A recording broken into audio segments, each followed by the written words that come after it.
Time now for the Pepsi Player of the Game. And we're going to give it to Jay Swanson. I think more along the lines of a play of the game here as you watch Swanson make a great pickup out behind second base. This was in the third inning with the bases loaded for Illinois Chicago. And if that ball gets through the middle, who knows what happens later on in the game. At least 2 runs would have scored for UIC. 4-1 at that point. It's now 6-2. Jay Swanson, our Pepsi player and perhaps play of the game made by the player of the game, Jay Swanson. Who's to say the defense is underrated? Congratulations to Jay, and the Bulldogs now go for the win. Move to the bottom of the 9th inning. It's numbers 2, 3, and 4 against right-hander Pat Neshek. Gets the first pitch over, and he also gets the second one over, so it's 0-2 on first baseman John Rosner. Rosner has a triple in the game, has scored one of the 2 UIC runs. 1 for 4. Also reached on an error.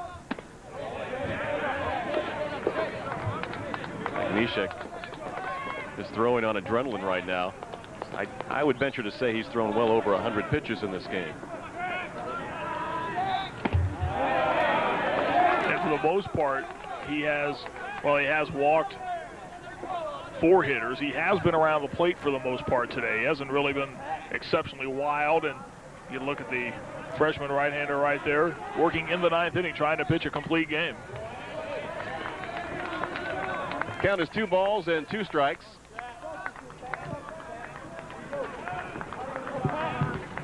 We're told officially 140 pitches now for Thank you, Pat Neshek.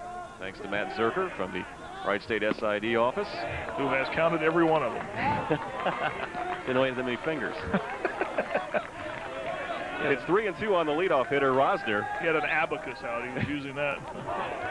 Double-barreled action in the Butler bullpen. Eric Yates and right-hander Andrew Williams getting loosened up as Rosner fouls back the full count pitch. Both right-handers throwing for Butler. I wonder if there's a saves leader on this Butler team. It's Neil Walter. He only has 3. So it is a staff by committee for Coach Farley. Pitch is down and in into the shortstop hole, goes low, stands up. His throw is going to be in time to get Rosner at first base. Nice dig out by Keever. And Jared Lowe has played a terrific shortstop here this afternoon. That throw again bounces to first base, and the first baseman Keever able to dig it out of the dirt. You'll watch it coming up here as Rosner knocks his one out towards short. Lowe in the hole, gets himself set, and the throw. And again, you'll watch it skip to first base, and again, dug out nicely, and just a whisker ahead close. of the base runner. That was real close. First pitch to McNichols, who's reached base once in 4 plate appearances on a hit-by pitch back in the 3rd inning. He's also flied to center twice and grounded out to shortstop Lowe. Next pitch taken outside for ball 1. Count even at 1-1. We were talking about the bullpen activity a moment ago. You would have to think Steve Farley wants Neshek to complete this game, because that means certainly he's going to be another one. He doesn't have to use anybody else in this situation, and you go to a second game for a championship, then you've got everybody available. UIC has just used 2 pitchers in this game. Eric Zalo went 3 of the starter in 6 innings. Great relief by Brad Gebhardt. Gave up 2 runs, and only 1 of those was earned. McNichols grounds it into shortstop. Lowe can't come up with it. His throw is not in time. Keever tried to cheat on that, but going to have an error on the shortstop. Lowe, who looks like he was getting his speed set, and he was unable to come up with a handle to shortstop. It bobbled the ball there. Was hit sharply by his opposite number, the shortstop Sean McNichols. And you'll watch Lowe as the ball gets to him. As he started to make the exchange from the glove to the hand, he lost the ball, and by that time McNichols able to beat it out. Number 4 hitter, Bob Rosinski. He's 0 for 4 today. He's flied to right, struck out, popped up to first base, and grounded out to Lowe in his last plate appearance to lead off the 7th inning. McNichols takes his lead at first, and the first pitch is called ball 1 to the 3rd baseman, Bob Rosinski. Butler leading this game by 4 runs at 6-2, despite the fact they've committed 4 errors to this point. It's something that's bothered the Bulldogs all season long, either the errors, but at this point, Rosinski and the good stuff he's had today, I should say the pitcher, Neshek, they've been able to overcome those errors. Then again, we talked about Swanson and the nice play he made in the 3rd inning. 1 ball, 1 strike. Next pitch taken up for a ball. It's 2-1 on Rosinski. I think the key thing is certainly to this point, the 4 errors that they've committed haven't come back to haunt them yet. You can make a boatload of errors, and if they don't haunt you, then you just file them away and play on. Rosinski hits it up towards the middle. Here's Swanson again. Nice throw back to Lowe. They try to turn the double play. It's not in time, and there's Swanson again making a dandy play to get the force out on the throw to Lowe. Similar to the one that we showed you a short time ago by Swanson earlier in the game, as you'll watch him range again into the hole this time to field the bounding ball by Rosinski. Watch the pickup here out behind the bag, and an off-balance almost shovel toss to the shortstop Lowe covering. Lowe made it quick at first. Oh, yeah. Close, I should say. And Keever trying to do all he can down there to cheat at first base. He's pulling that foot awful fast down there. Here's Weber Bowen at the plate. He's 0 for 3 with a walk. He takes the first pitch for a strike. 2 outs here in the bottom of the 9th inning. Butler looking to push this American Family Insurance MCC Championship to a second and deciding game. Next pitch off speed is upstairs to Bowen. Count is even at 1 ball and 1 strike.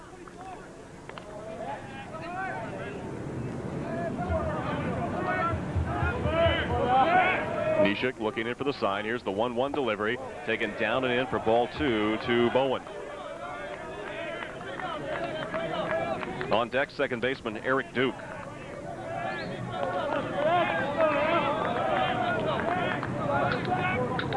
Butler faithful, anticipating a third out right here so they can cheer and move on to the second and deciding game. But that one's taken outside for ball 3.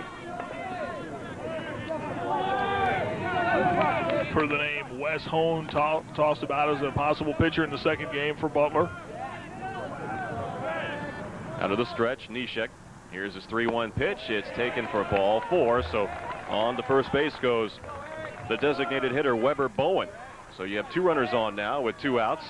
And Eric Duke makes his way to the plate. Duke has walked once in 4 plate appearances. He's the guy who hit that sharp ground ball up the middle that Swanson made the dandy play on in the 3rd inning. For the force out to Jared Lowe. He's got an opportunity right here to keep the flames burning. Second baseman, Eric Duke. Here in the bottom of the 9th inning. First pitch to Duke is taken high for ball. He's knocked in 45 runs this season. The top RBI man on the team with 4 home runs.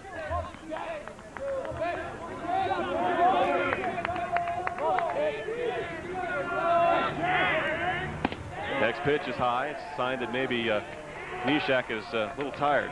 The activity continues down in the Butler bullpen. Yates and Williams. A couple of right-handers down there throwing and continuing to work with 2 outs here in the bottom of the 9th. Here's the 2-0 delivery to Duke. Taken just high and inside for ball 3.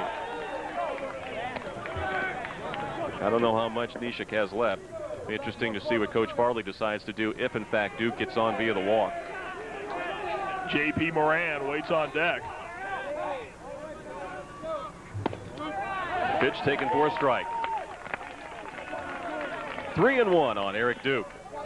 If you're wondering, Moran this afternoon has walked twice. He has a base hit and flied out to left field in his last plate appearance. Taken for strike 2 called. So Neshek bending back, coming right at the hitter Duke, who was taken all the way. So the runners will be on the move with 2 outs and a 3-2 pitch here in the bottom of the 9th inning. Butler looking to win this one 6-2. And Duke steps out as Neshek starts into his stretch position. Keever at first, not holding the runner. Bowen on. So he'll get a running lead, as will the runner at second. 3-2 delivery is popped and hit towards right field. Murphy measures it, he's under it, and he has it. And Butler has forced a second and deciding game in the American Family Insurance MCC Baseball Championship with a 6-2 win. Complete game for right-hander Pat Neshek. He gets the victory. 2-run home run by Jerry B. Sensabaugh and some dazzling defense when they needed it. And the Bulldogs win it 6-2. We'll be back with more from Nischwitz Stadium in just a moment. You're watching the MCC American Family Insurance Championship on Time Warner Cable.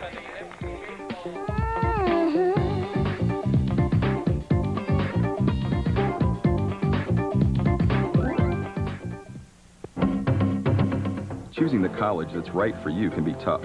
If you're looking for a university that can help you start right, look at Wright State University. We are committed to your success. We offer more than your protection under one roof. American Family Insurance. See, back here at Nischwitz Stadium, no, the crowd isn't filing out. They're just taking a break because the Butler Bulldogs coming into this game had one loss in this double elimination tournament. UIC, they had the advantage. They had not lost a game, but you can see the final right there. The happy Bulldog faithful winning 6-2. A brilliant performance, Marty Bannister, from right-handed freshman pitcher Pat Neshek. Yeah, threw over 140 pitches in this one this afternoon and really was in trouble just about every inning, save for the 5th inning when he retired the side, the 7th inning when he retired the side. He left, or the Flames rather, left at 2 on in the bottom of the 9th, so 13 runners on. They left in this game today, and Neshek just able to continue to battle and battle and battle. Got great defense to play by Jay Swanson we talked about. Timely hitting. Jeremy Sensabaugh belted a 2-run homer. Also came up with a big double in the 8th inning of the game, and Butler able again, as we talked earlier, take advantage of what was presented them and get the runs when they were there to be gotten, so to speak. And Illinois Chicago just could not produce when they had the opportunities, and they left a boatload of runners on. Okay, Marty, so that sets up the second and deciding game this afternoon. UIC and the Butler Bulldogs battling for an opportunity to move on into the NCAA baseball championships in about a week or so. I guess the only pitcher for Butler not available in the second game would be Neshek. I would gather that's correct, because this is your last game of the season, and you have to approach it that way from both coaching staffs. You have to think that this is it. So we could throw anybody and everybody, save, as you mentioned, for Neshek because of his complete game performance. So it's been mentioned that we could see Wes Hone get the start for Butler in the second game if that is indeed the case. He's already pitched in this tournament, but that's been seemingly 5 or 6 days ago. But it'll be interesting to see how both pitchers and both coaches utilize their staffs in the second game.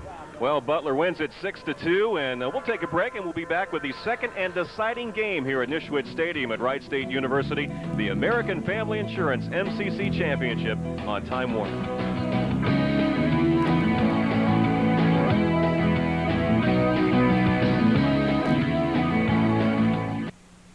Are you looking for an SUV? Well, how about a brand new 2000 GMC Jimmy 4x4 for just $2? Now, I know what you're thinking. You're thinking, at that price, we're giving them away. Well, you'd be right. Here's my card. The Ohio Lottery's new $2 SUV and cash instant game. You could win a brand new Jimmy and loads of cash prizes. And if I'm making this up, may lightning strike Frank. Play the new Ohio Lottery $2 SUV and cash instant game. This little light of mine, I'm gonna let it shine. This little light of mine, I'm gonna let it shine. This little light of mine, I'm gonna let it shine, let it shine, let it shine, let it shine. At DP&L, our service comes in many forms, and one of our most important is having a real live person answer your call 24 hours a day, 7 days a week. Let it shine, let it shine, let it shine. Along with Marty Bannister, Chris Collins, and the whole crew from Time Warner, we're ready for the second and final and deciding game of the American Family Insurance MCC Championship. Glad to have you along here at Nischwitz Stadium on the campus of Wright State University. We're just about ready to get this one underway. The Butler Bulldogs forced this second game with a 6-2 victory in the opener, and they'll go against one of the better pitchers for UIC, Brad Mears. 4-5 on the season, Chris. 85 2/3 innings with an earned run average of 4.10 for Brad Mears. He's already pitched once in this tournament, that on the opening night against the Wright State Raiders. Mears worked 7 1/3 in that game, allowed 6 hits, 5 runs, all earned, walked 4, and struck out 1. Brad Mears, a right-hander, gets to start in the championship game now of this American Family Insurance Midwestern Collegiate Conference baseball tournament. His opponent will be Wes Hone, who also has already pitched in this tournament. We'll tell you about Wes coming up as we get ready for now the title game of this tournament. And if you kept your scorecards from the other game, it's the same lineup for both teams with just one little minor flaw for UIC, and that's just a juggle in the batting order. Jeff Steele will lead off. He reached base 4 times in the opener. Here's the first pitch from Mears, is taken outside for ball 1. Steele had a fine first game as a leadoff hitter. Got on base 2 hits, 2 for 4. Scored 2 runs. He'll be followed by Luke Murphy, and he takes a swing at that one and comes up short. Count even at 1-1. Luke Murphy, the right fielder, will hit second. Batting third, the third baseman, Eric Story. We'll give you the remainder of the Butler lineup after this 1-1 pitch from Mears. All speed up and in. It's 2-1. Fourth hitter will be first baseman Justin Kieber, followed by the DH Lance Links, Jeremy Sensabaugh in center field, Jared Lowe at shortstop, eighth place hitter Jay Swanson, and Eddie Olsta, the catcher, batting ninth. Steele pops it towards right field. Granderson going back to the warning track and makes the catch a few feet shy of the wall deep in right field. So Steele, the first out here in the first inning for the Butler Bulldogs. I think that ball pushed Granderson back a little bit further than he thought it was going to, and it left the bat. Chris, you're going to look at it here. Steele swinging at the 1-2 pitch and driving it out in the air, and you'll see Granderson backtrack, still go back, and then getting both feet onto the warning track, able to haul that fly ball in. There's not a lot of wind blowing here in this game, as well as that first game. So it's all the power supplied by the pitcher and the batter Steele. First pitch to the second place hitter Luke Murphy is taken for a ball. Murphy in that first game was 0 for 3. However, he had two big sacrifice bunts that later led to runs for the Bulldogs. Takes a hack at that one and misses it. 1-1. Interesting thing to watch, Chris. As I mentioned, both these pitchers have already pitched in this tournament, and within the last couple of days, both going early on in the tournament, Wes Hone and the starter for Illinois Chicago, Brad Mears, just to see how much gas is in the tank in this situation. Mears' next pitch, good fastball out away from the left-handed hitter, and he comes up short. 1 ball and 2 strikes. Mears on the season has struck out 69, Chris, in 85 2/3 innings, and at least too early on has a pretty good fastball. He more often than not will make you put the ball in play. Target set up outside and just missed as Nelson, the catcher, held on it for a split second longer, but didn't convince the home plate umpire, so it's now 2-2.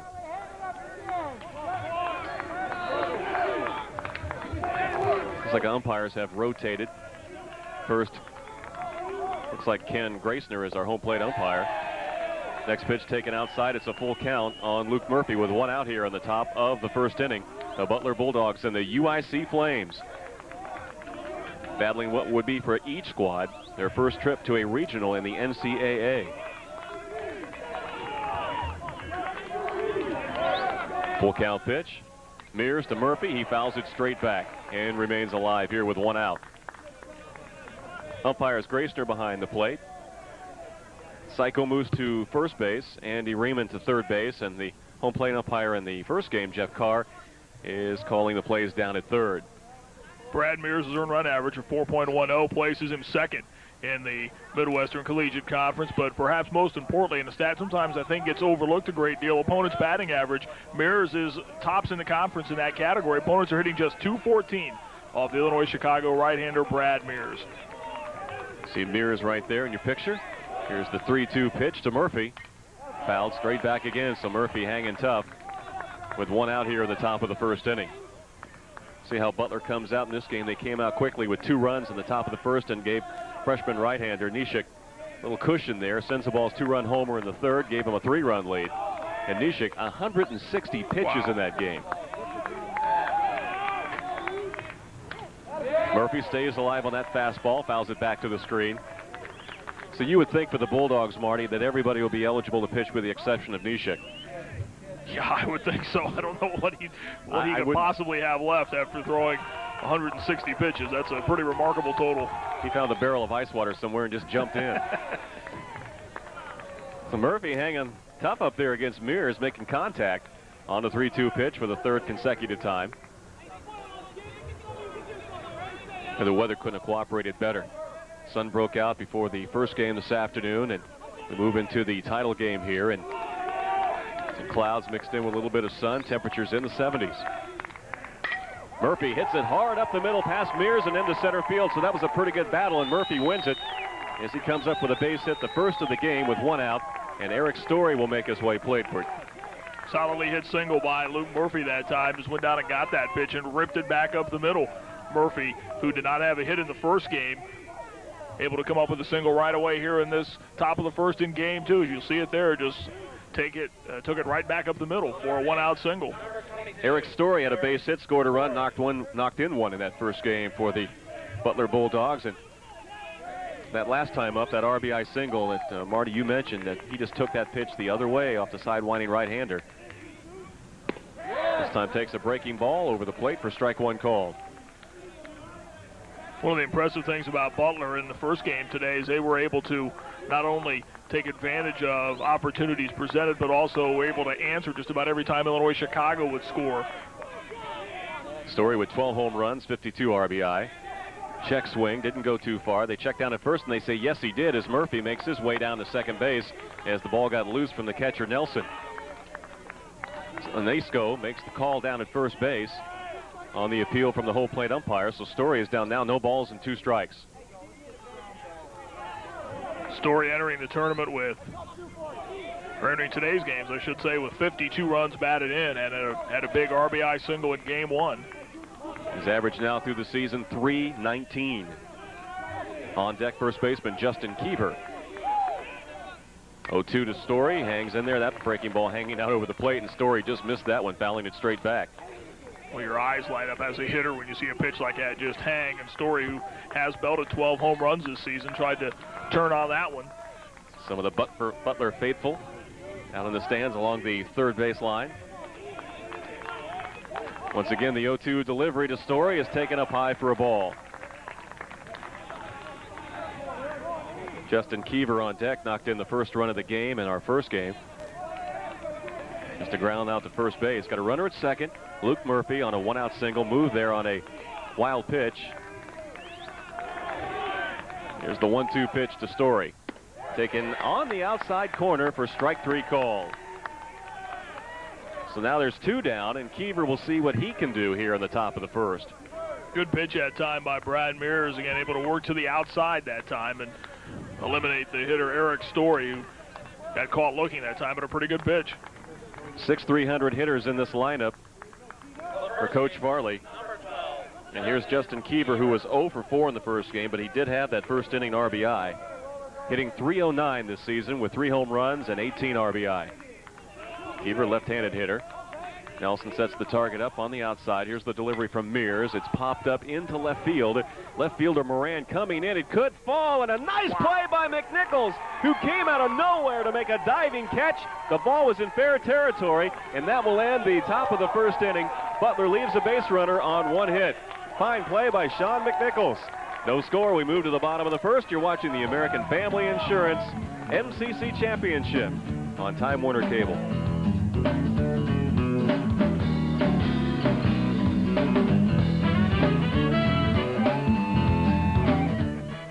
Now, what'll it be, sweetheart? Let me guess. A nice cold Pepsi. I wouldn't want to hear one of those crazy voices of yours, huh? Honey, you ain't heard nothing yet. Hit it, fellas.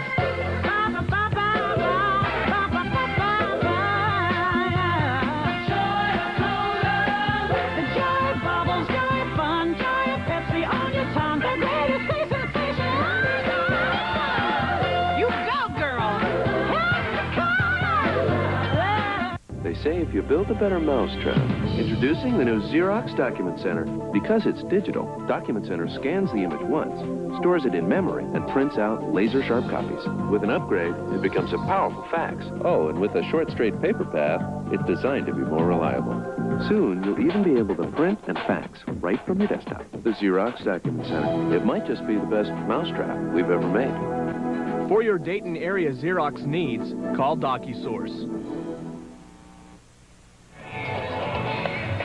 A great play by Illinois Chicago shortstop Sean McNichols ended the top of the first inning. Look at the range of the shortstop and a nice running diving catch of a pop fly ball down the right field, or down the left field line, I should say. McNichols had a long way to go to get there and dives and makes the catch to end the inning. And that's a big play right there. We saw great defense in the first game by Butler's Jay Swanson that ended a rally by Illinois Chicago and Sean McNichols. Although the runner on first base, who knows, the inning could go on if that ball falls for a hit. Yeah, Murphy was at second after that wild pitch, and he would have scored on that play with 2 outs. So McNichols makes a saving catch there and saves the run. So we're even as we head to the bottom of the first inning.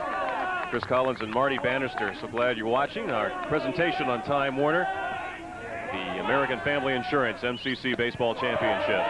First pitch to the leadoff hitter Granderson is taken on the outside corner from right-hander Wes Hone for a strike. Wes Hone 4-6 on the season, 72 in the third innings, 87 hits. He has struck out 57.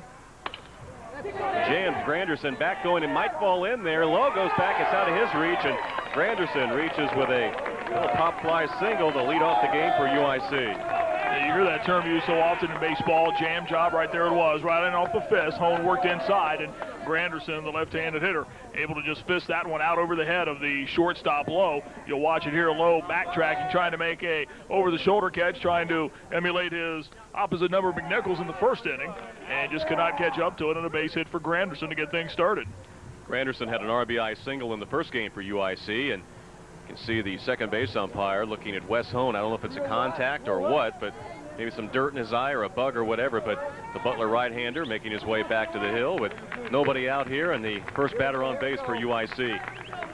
Wes Hone owns a 4.48 earned run average, 57 strikeouts, making his 19th appearance, his 11th start. He has a complete game for the Butler Bulldogs, and as we mentioned, he's already pitched in this tournament. A complete game coming in the final series of the season here at Wright State against the Raiders, winning 13-0. First pitch is hit by McNichols up the middle, could be two. Swanson turns it to first. It's not in time as Nichols beats the throw to first, so it's just a 6-3 or 6-4. A slow change out there at short where the ball bounced out to the shortstop Low. You'll see it here as McNichols also swinging at the first pitch, bounced it out to the shortstop. And watch McNichols here, a little tough shovel there to the second baseman Swanson. Almost a situation there where the shortstop maybe could have taken that ball himself, but he elected to make the toss instead, and I think that might have cost him at first base, Chris. One of those in between, do I throw or don't I? And she's mentioned he who hesitates lost there, so a double play situation. Arise, so McNichols replaces Granderson at first base, but now there's one out, and the hitter is first baseman John Rosner. Rosner 1 for 5 in the first game. One base hit, he also scored a run. He had a triple in the first inning when the Flames scored one of their 2 runs. Hone's first delivery, off-speed breaking ball, catches the inside corner for a strike. Well, in that one complete game shutout for Wes Hone against Wright State a little over a week ago, he mixed his speeds well, and for him to be effective, that's how he should pitch. Ball hit up off Hone's right leg. Ball bouncing. Could be an infield hit. Holmes tosses to first base to Keeper. It's not in time. So UIC putting on some pressure here in the bottom of the first inning. That ball hit sharply back to the box, and Hone inadvertently got his foot on it. You'll see it here as Rosner swings and drills it back up the middle. Hone with the kick save there inadvertently and couldn't find it momentarily. By the time he's able to locate the baseball, Rosner, who gets down the line pretty well, was there in time to just beat it out. So 2 on with 1 down. Number 4 hitter and third baseman Bob Brzezinski will make his way to the plate. He was 0 for 5 in the opener, and he's got an opportunity here with just 1 out and runners at first and second.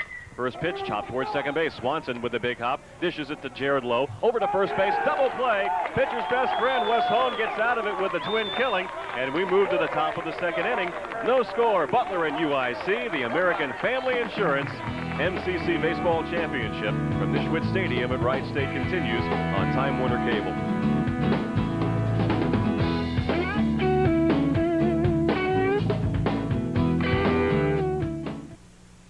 What'll it be, sweetheart? Let me guess. A nice cold Pepsi. I wouldn't want to hear one of those crazy voices of yours, huh? Honey, you ain't heard nothing yet. Hit it, fellas.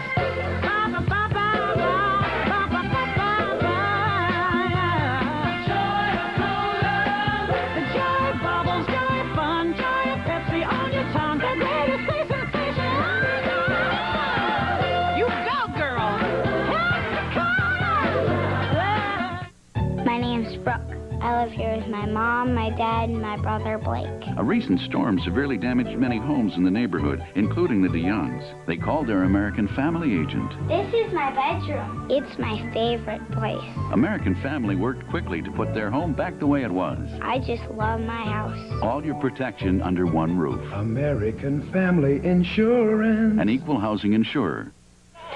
Butler Bulldogs second base shortstop combination playing well here. Yeah, they had a little trouble earlier in the inning on a double play, but that time they turned it almost flawlessly right there. As you'll see the play at second by Swanson, the flip to Lowe at second, and the return in time to erase the Illinois Flame threat in that bottom of the first inning. And to this point here in game 2, we saw, 5 errors in the first game combined. We've seen pretty good defense here in game number 2. Put him away right now. Leading off for the Butler Bulldogs off a 3-for-4 performance in the opening game is sophomore designated hitter Lance Links.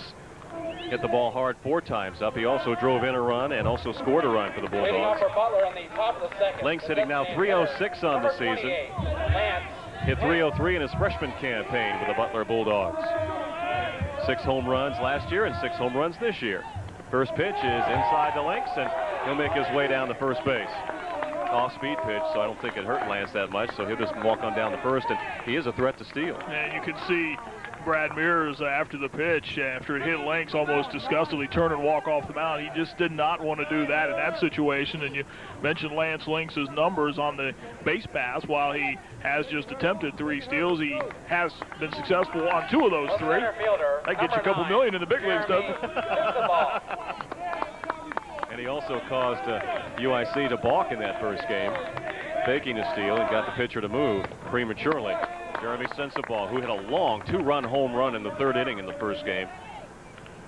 It had to have been about 400 feet. He cleared the 377 sign out by the tennis courts. Takes that first pitch for a ball. Nobody out here in the top of the 2nd inning. Sensabaugh squares around a bunt. Good bunt in front of the plate. Deadens it. Pitcher comes in. Mears picks up, throws to first, and he gets Sensabaugh, but he is able to move Links down to second base in scoring position with just 1 out. Again, the good bunt by Sensabaugh that time, as Chris mentioned, it just deadened out in the grass there. And Links able to make it safely into second base. The only play was the first for the pitcher Mears. He appeared to slip a little bit on the turf when he made the throw, but apparently it didn't affect him. And Jared Lowe will make his way to the plate. Lowe had a good first game, 2 for 4, also knocked in a run. Played a very sterling shortstop. Made a couple of nice plays here in the early going of the 2nd game. First pitch to Lowe, taken outside for a ball. On deck, second baseman Jay Swanson. Brad Mears, the opponent's hitting just .214 off the Illinois Chicago right-hander, and a guy that will keep the ball around the plate, throws hard. Lowe has 3 home runs this year. Takes the next pitch on the outside corner. Count is even at 1 ball and 1 strike. Lowe, a .304 batter, has knocked in 18 this season.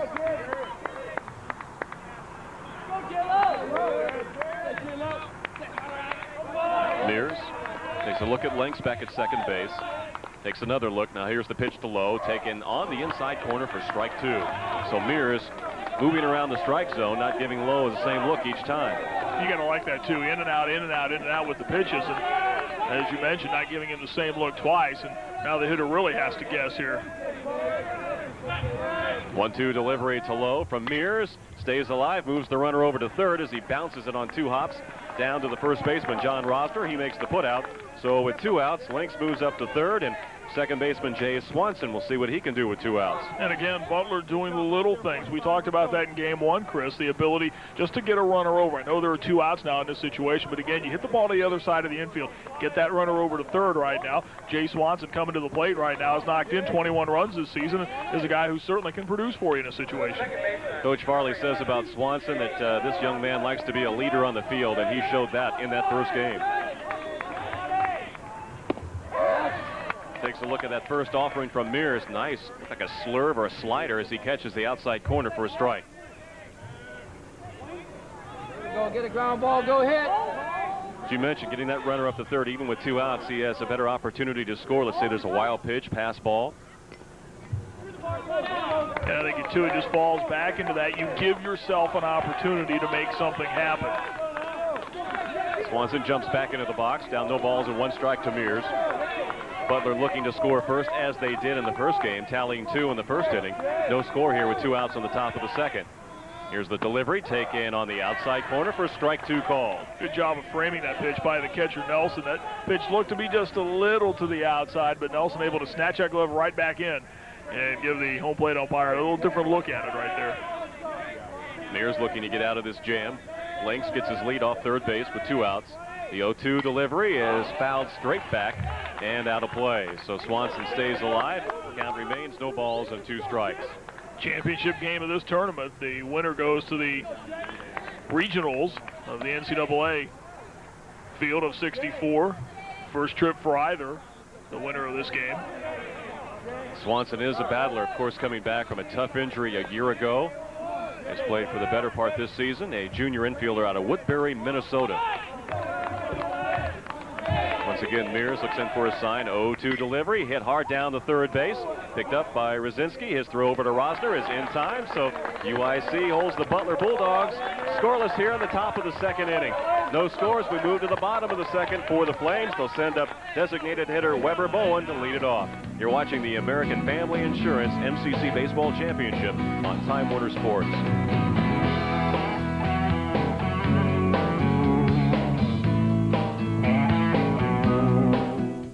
Now, what'll it be, sweetheart? Let me guess. A nice, cold Pepsi. I wouldn't want to hear one of those crazy voices of yours, huh? Honey, you ain't heard nothing yet. Hit it, fellas.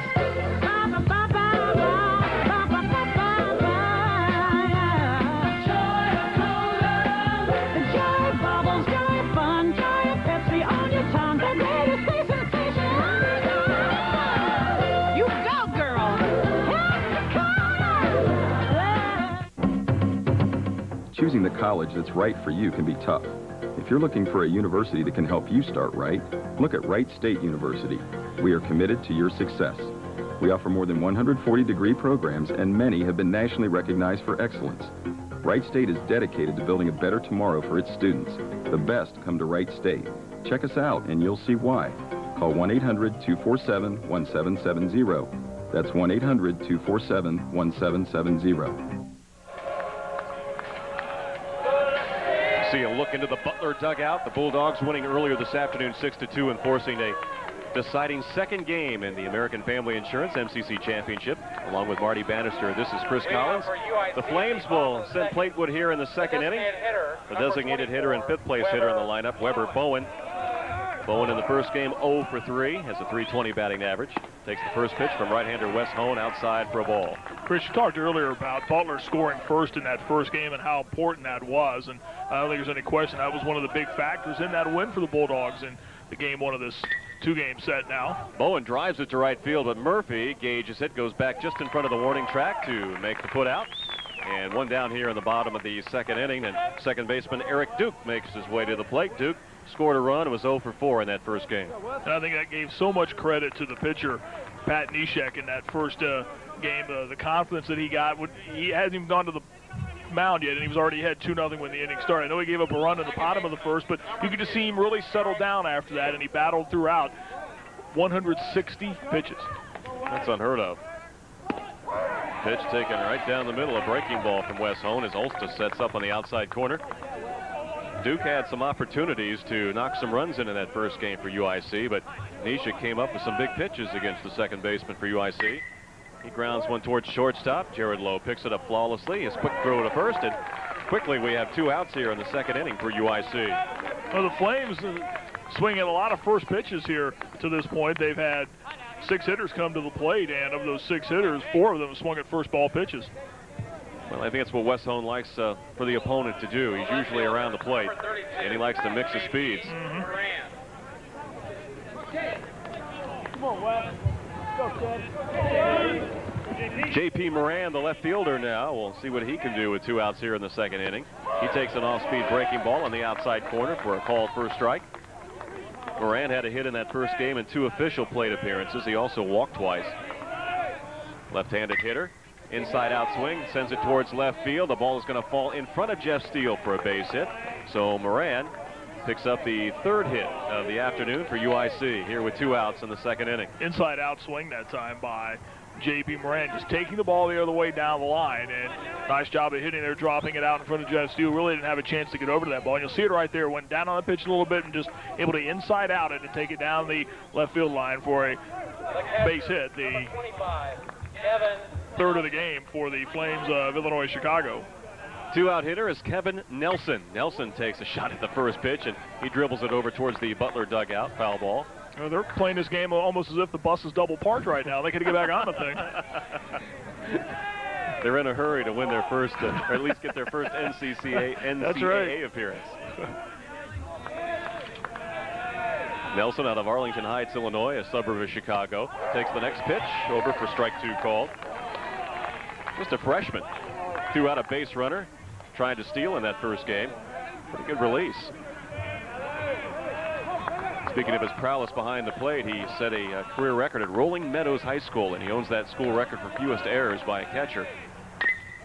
Takes his pitch down and hits it hard to low, and he makes the pickup and shovels it over to Swanson for the force out, ending the bottom of the second inning. So we've played 2 quick ones here at Nischwitz Stadium. Still no score. The Butler Bulldogs and the UIC Flames. You're watching the American Family Insurance MCC Baseball Championship from Nischwitz Stadium at Wright State University on Time Warner Cable.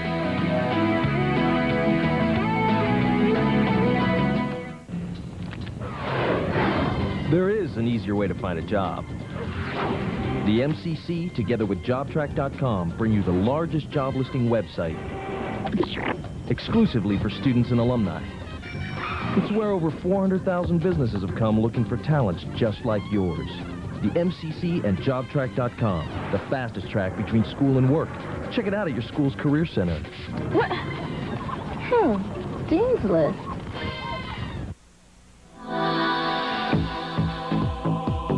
We've made it easier to separate yourself from the crowd with a new Dodge Durango, boasting best-in-class power and room.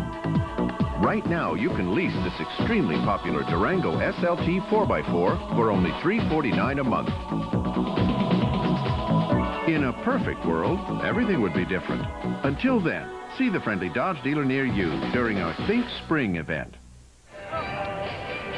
With our Time Warner crew, you can see a little breeze here. The MCC flag in the background beyond the Butler Bulldog dugout on the left side of the infield. Chris Collins with Marty Bannister. Glad to have you along. A 6-2 winner Butler in that first game, and that's forced this title game, the second game of the afternoon here at Nischwitz Stadium. Pretty good pitching matchup, at least early on, Marty. Wes Hone and Brad Mears have engaged to this point in one where we've seen just 4 hits through the first 2 innings of play, and the first 2 innings have been played in a relatively fast pace, 31 minutes. I know I probably just put the jinx on it. Now this top inning alone will probably take 31 minutes. I don't know what Bob Jones will think back in the truck about that. He liked the pace of this game. Bob makes his comment to us. You can't hear him at home, but we can. Eddie Olsta will lead off, the 9th place hitter and catcher for the Butler Bulldogs. Olsta had a hit in that first game, 1 for 4, takes a whack and comes up short. He's down in the count, no balls and 1 strike. Right-hander Mears on the mound for the UIC Flames. I understand Bob's a big fan of those old 70s shows like the Dukes of Hazzard. I hear that. Yeah. I think he's got the General Lee that he gets into after he gets out of the Time Warner truck. That's right. Next pitch is fouled back by Olsta. I think most do, Bob. No balls and 2 strikes on the leadoff hitter here in the top of the 3rd inning for the Bulldogs, Eddie Olsta. Are you a little surprised, Marty, that both coaches have started the same catcher they had in that first game? I think it's one of those situations, much like with the pitchers right now. Those are your best guys. If you don't win this one, you don't play tomorrow. You don't play at the end of the week. These guys have been through these type of situations before, twin bills. I know it's a lot of baseball in a short period of time, but still, you don't want to change things up right now when you're playing for a conference championship. If you were to ask each player, I'm sure they'd say they didn't want to come out of the lineup. Exactly. Butler with 2 base runners through the first 2 innings. Strike 3 called. Olsta took that big breaking curveball, and Mears was able to drop it over for a called 3rd strike, his 2nd strikeout of the game. I think a lot of it, too, Chris, falls into also comfort zone for the pitchers, working with an experienced catcher in a situation like that, too. And Mears seems to be getting into a groove. He's retired the last 4 batters after hitting Lance Lynx to begin the 2nd inning. First pitch to Steele is drilled deep in the left center field. Left fielder comes over to make a nice running catch. Nice play out there by J.P. Moran, who really got a great jump on that ball hit by Steele. And that was the whole key to it right there, Chris. An excellent jump on the ball, was able to make what looked to be a very difficult play look relatively routine that time as he got off on the crack of the bat here at the left fielder, J.P. Moran. You'll see it right there. He's out of your picture right now, but watch in a moment. There he is on the move, coming over, and again, made it look very easy as he's able to stick his hand out and make the catch on that ball. And watch the ball go right into his glove all the way. With 2 outs, Luke Murphy, who has the only hit thus far for Butler, in the top of the 1st inning, takes the first pitch down and in for ball 1. Well, you can't convince kids these days how, and I know in a play like that, Moran had to use one hand, but you can't convince kids these days to catch a fly ball with two hands. They look at you like you're crazy. Murphy hits one hard up the gap in the right center field. Will the grass slow it down just for a single? Murphy round second. He's going to try it on Granderson. He goes in head first, and he is out at second base. Nice play from Granderson. Hits Duke, the relay man, and he fires to the shortstop, McNichols, and Murphy takes a gamble and comes up short. So nobody left on base on one hit in the top of the third inning for Butler. Still no score, the Flames and the Bulldogs. You're watching the MCC Championship game sponsored by American Family Insurance on Time Warner Cable.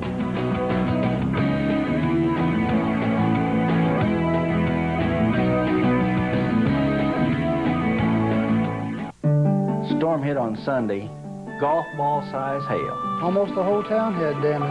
Houses, cars. American Family immediately sent out a claims team. Did you see the size of that truck? Yeah, it had satellite dish and everything. Couldn't believe how fast American Family took care of us. Great people. They really seemed to care. All your protection under one roof. American Family Insurance. This little light of mine, I'm gonna let it shine. This little light of mine, I'm gonna let it shine. This little light of mine, I'm gonna let it shine, let it shine, let it shine, let it shine. At DP&L, our service comes in many forms, and one of our most important is having a real live person answer your call 24 hours a day, 7 days a week. Let it shine, let it shine, let it shine. Luke Murphy 2 for 2 today, but erased out at second base by some great defense courtesy of Illinois Chicago. Watch the right fielder Granderson come into your picture here to pick up this single to right field. Granderson able to pick up the bounder on a couple of hops, and the whole key to this play right here is hit the cutoff man right on the money. You'll see right there the second baseman Duke out in short center to make the pickup. The 9-4-6 putout eliminates Murphy. Good play, and the leadoff batter Joe Schicker on an 0-1 pitch hits it into the hole through shortstop in the left field for a base hit. So UIC puts, for the second time in the game, their leadoff hitter aboard. That will send leadoff hitter Curtis Granderson to the plate, who looped a single to left field to start the game. He was later erased on a force play. Sean McNichols hit the ball up the middle on another nice play by Jay Swanson.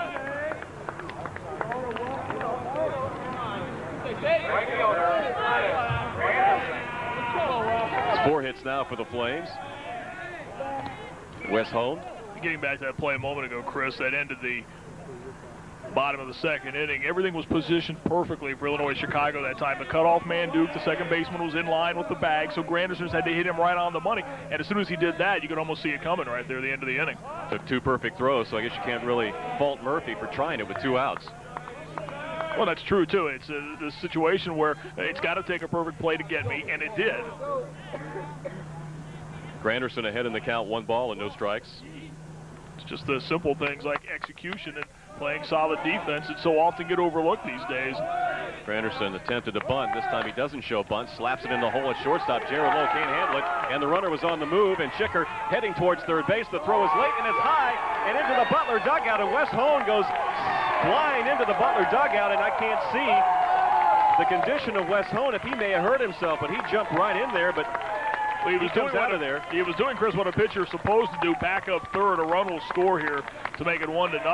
He was supposed to be over there backing up third. The throw coming in from the center fielder Sensabaugh was high and sailed over the third baseman Story's head, allowing the run to score. And Hone, as he was going over in front of the dugout, lost his footing and slid down the steps into the dugout. Looks as if he's all right. He's coming back out onto the mound. You'll see it here, the throw going high over the head of the third baseman Story and going into the Butler dugout,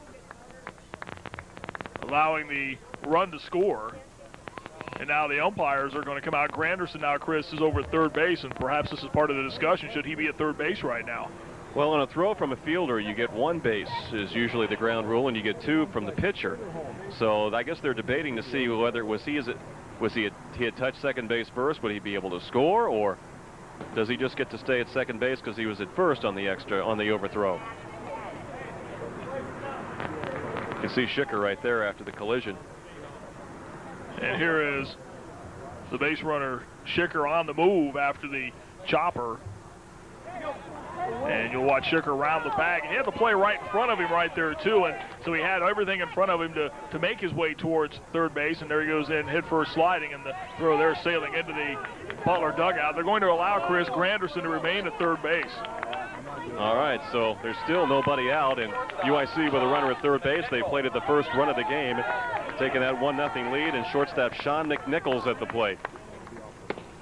First pitch, curveball on the outside corner for strike one call. As always, great work by our Time Warner crew. You saw all the key angles of that play right there with the base runner Schicker and Granderson.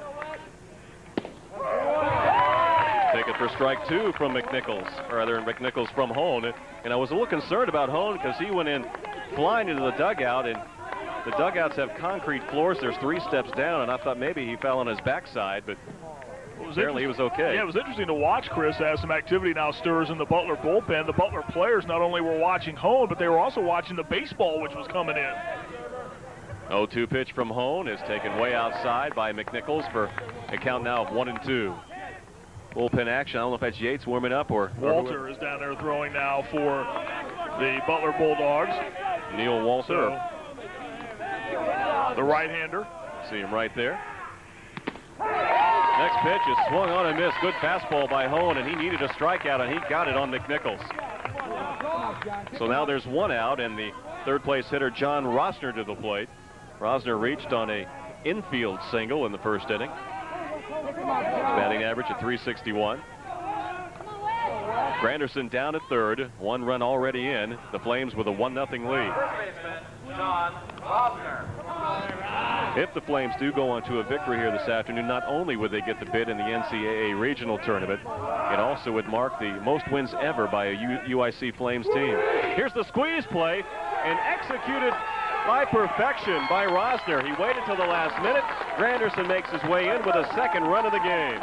And you could hear the Butler players along the dugout yelling squeeze as you could see it coming. Granderson breaking, and Rosner doing an excellent job. Watch the bunt here where he places this bunt. Opposite side of where the base runner's coming.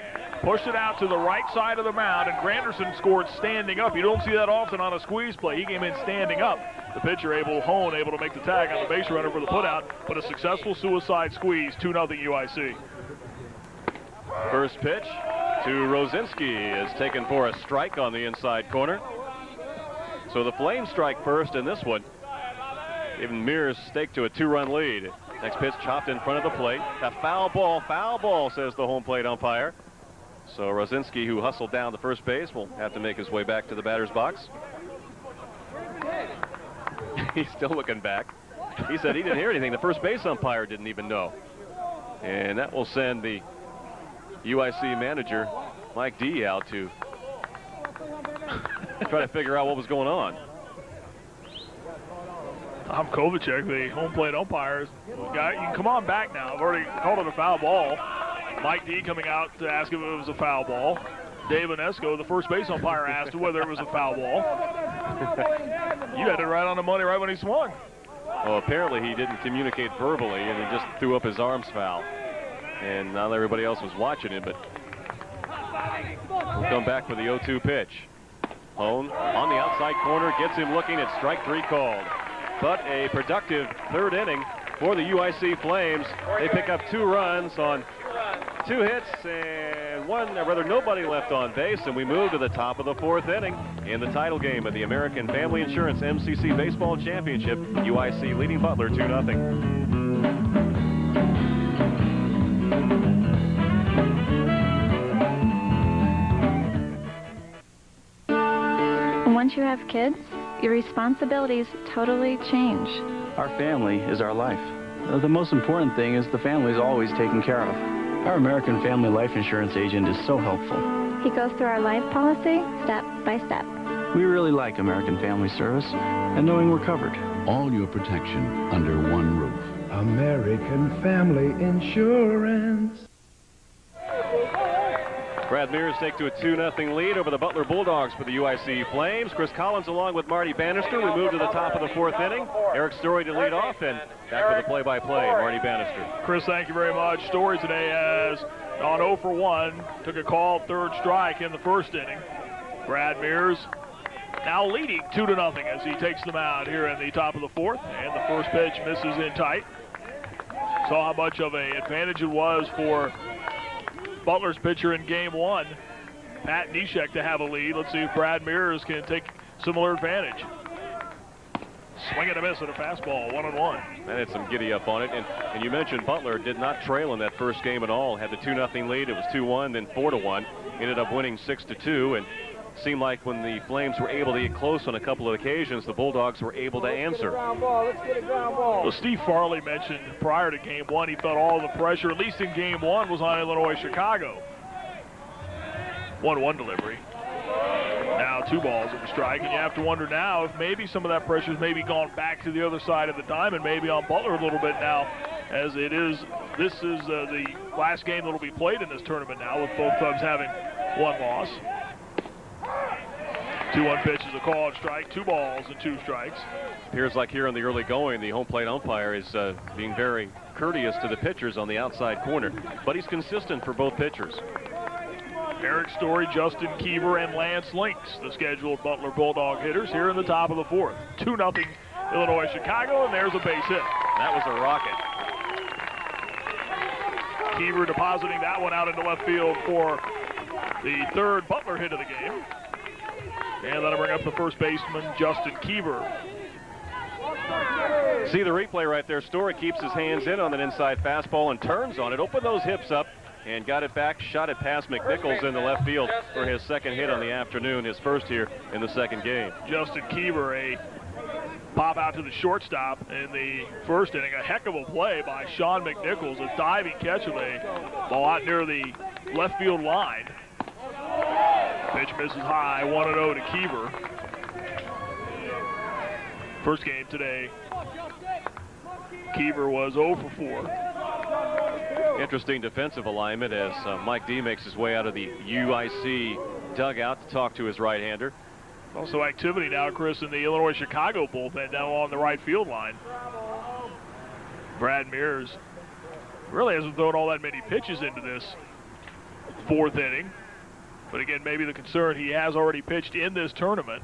Steve Carlson, left-hander, warming up for the Flames. Conversation ongoing on the mound right now. I was saying the defensive alignment, they're playing Kiever in the outfield as a opposite field hitter. But you see a big hole over along the first base side. But of course, the first baseman has to hold the runner Story on at first base. And both the middle infielders playing a double play position. And also a lot of room in right center as well, too. And you would think with a left-handed hitter up at the plate, he might be shaded the other way, but the center fielder Schicker is on the shortstop side of the second base bag as we look out from behind home plate. See if they try to work him away, trying to get him to hit the ball the other way. The 1-0. This is outside. It's 2 balls and no strikes. UIC getting their 2 runs in the bottom of the 3rd.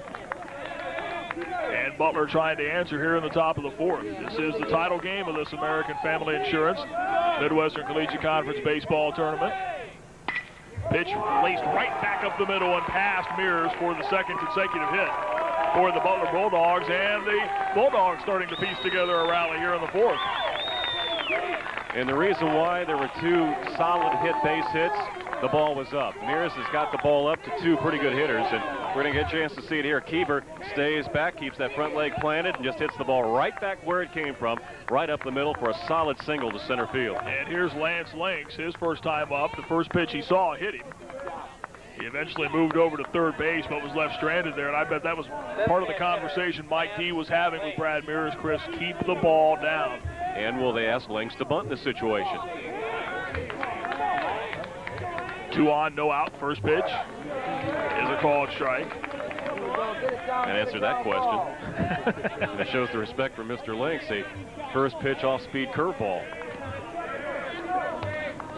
Lynx had 3 hits in the first game. That's his 3rd 3-hit game of the season. Had one last weekend here at Wright State against the Raiders. 0-1. No balls and 2 strikes. Well, they're definitely going to go outside the Lynx, and judging by his reaction as he steps out of the right-handed hitter's batter's box.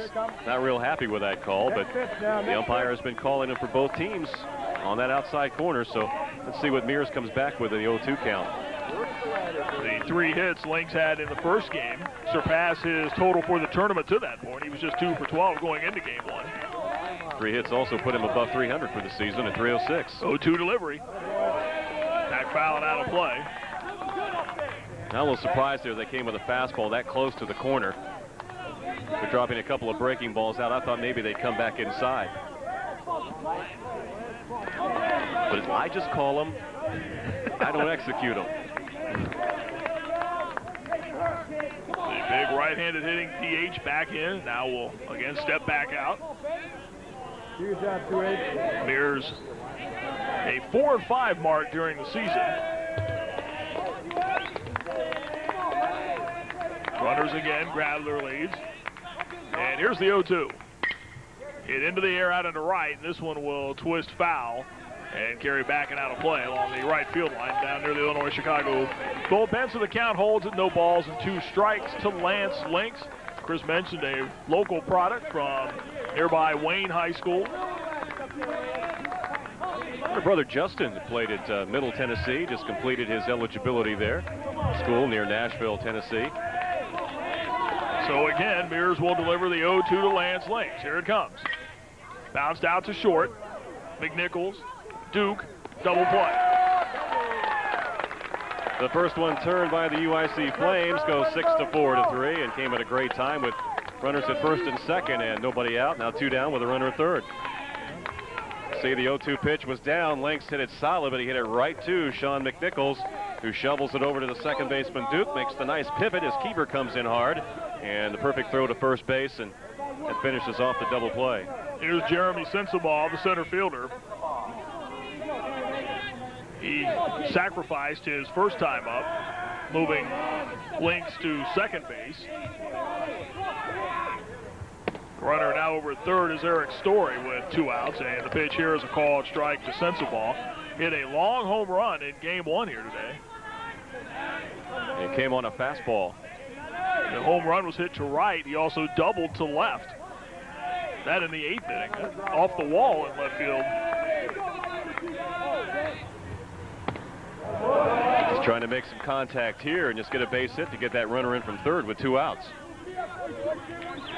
And Butler did that on a couple of occasions in that first game, that 6-2 win.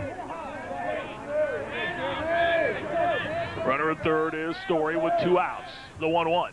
Swing and a miss and a pitch outside. Nice breaking ball. Broke straight down, didn't come over like a slider or a slurve. Sensabaugh went fishing and came up short. Counts a ball, 2 strikes to the Butler Bulldogs center fielder, Jeremy Sensabaugh, junior from Bloomington, Indiana. Bloomington North High School. All second team MCC selection this year. 1-2 pitch. Hit back foul to the screen. Bulldogs getting some good swings at the right-hander Mears here in the 3rd inning, or 4th inning, I should say. Right-hander Mears taking a moment off the mound, now back on top, and again will get ready to deliver the 1-2 pitch to Jeremy Sensabaugh. Pitch is low in the dirt, knocked down nicely by Nelson, the catcher, and the count's even at 2 balls and 2 strikes. A lot of talk between games about where the winner of this tournament could be shipped as far as the NCAA tournament is concerned. Minneapolis is a regional site this year. There's some thought that that could possibly be a site where the winner of this game will be shipped, and we'll know more later on tonight on this Sunday. Here's the 2-2 pitch. Called, 3rd strike. Caught the inside corner. Nice pitch that time by Mears, and he works out of a little bit of trouble here in the 4th inning. The Bulldogs get a couple of hits, leave a runner on, end of 3.5. The Illinois-Chicago 2, Butler nothing. The American Family Insurance Midwestern Collegiate Baseball Conference Championship will continue after this timeout on Time Warner Sports.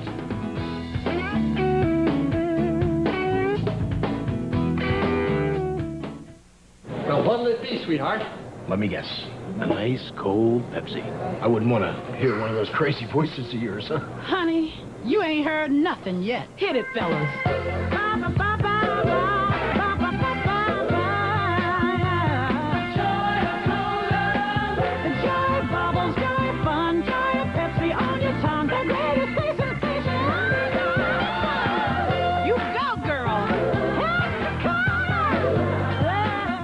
say if you build a better mousetrap.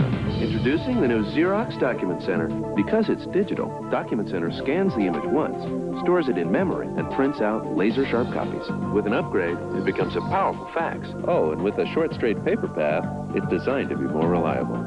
Soon, you'll even be able to print and fax right from your desktop. The Xerox Document Center. It might just be the best mousetrap we've ever made. For your Dayton area Xerox needs, call DocuSource. 2-0 to score. Illinois Chicago on top, bottom of the fourth. Weber Bowens, the DH, Eric Duke, the second baseman, J.P. Moran, the scheduled hitters, against Butler right-hander Wes Hone. And the first pitch, a strike.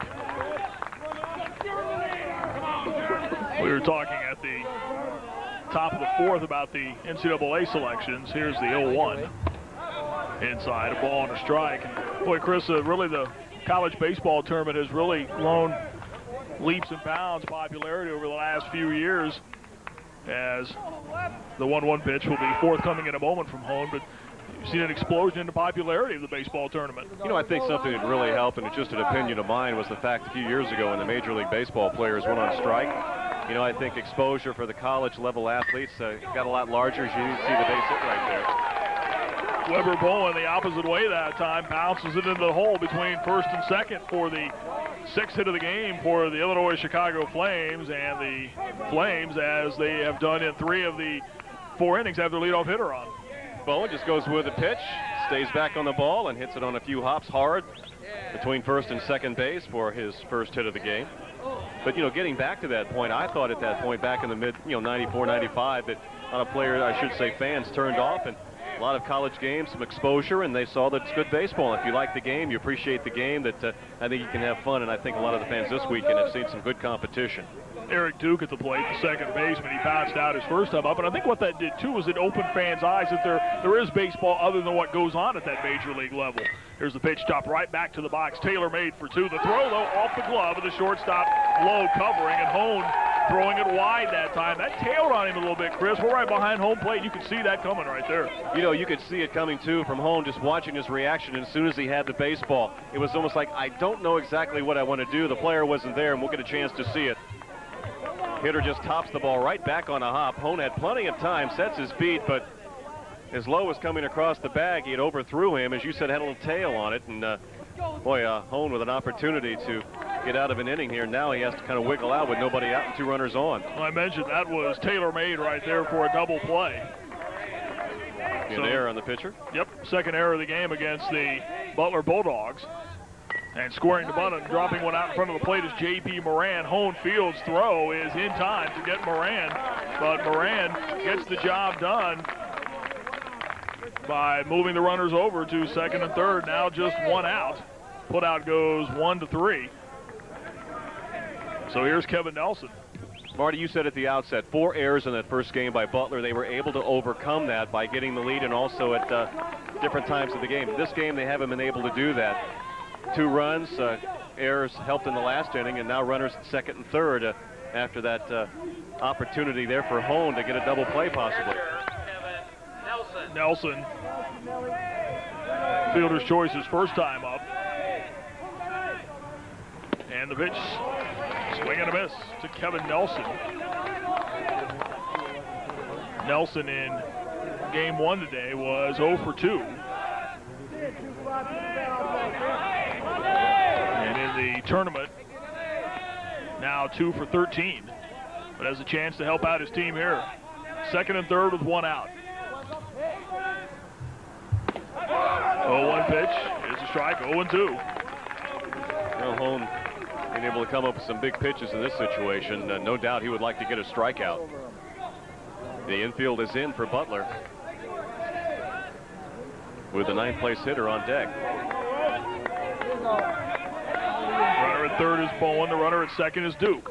Called, third strike. Good pitch right there. It really was. It was the same pitch as strike 2 called, and I don't think Nelson was looking for it. And just give Hone credit. He got that breaking ball over. More often than not, you won't see pitchers do that, but Hone has pretty good control with that breaker, and he comes up with a huge strikeout. Center fielder and 9-hole hitter Joe Schicker at the plate now. He singled to left in the run-scoring 3rd inning and came around to score. He scored when the throw went over the head of the third baseman Story. Pitch misses for a ball, 1-0 to Joe Schicker. And continuing on that point about the popularity of college baseball, you see it in facilities like this one right here. That the explosion of popularity in the sport, I don't think you see this stadium revamped. Strike as Schicker showed bunt that time and pulled back. It's 1-1, but I don't think you see that happen without that. Well, I agree with you, Marty, and I think that's the reason why that Coach Nischwitz and private donors were able to get this thing done, and it's just a beautiful facility, and there are a lot of other ones throughout the Midwest, and the popularity has grown, and it obviously has done nothing to hurt it. 1-1 pitch again, off speed, and it's a called strike. It's 1-2. Mahone has him set up for just about anything, because if Schicker went to school on what happened to the previous hitter, Nelson, he came back with 2 straight breaking balls on the corner. But Mahone does have enough on his fastball where if he comes inside, he could lock him up. The 1-2 pitch. And ran up to bunt that time, and pitch misses outside high. Trying to punt his way on with a hit that time. Well, with a breaking ball, you might be able to do that. You look at Story, who's deep down at third base. Really not a bad idea. First baseman Keever back as well. Also says maybe he doesn't want anything to do with that breaking ball. 2-2 delivery. Called third strike in the outside corner. So the Flames get 2 on with nobody out, but Wes Hone battles back out of trouble. We go to the 5th inning. It's still 2-0 Illinois Chicago leading Butler in the championship game of the American Family Insurance Midwestern Collegiate Baseball Tournament here on Time Warner Sports.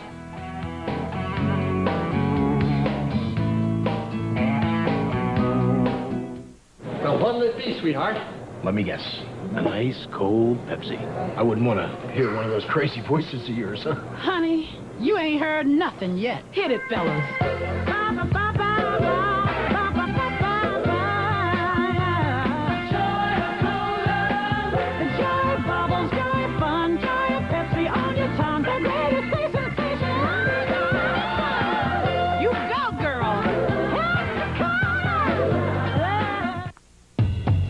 Our kids are sports nuts. Michael and Brendan play football. Maggie and John play basketball. With this many family members driving, we need to have a good auto insurance company. And we do. We have American Family. Fantastic agent, fantastic service. It's a secure feeling because we're always on the go.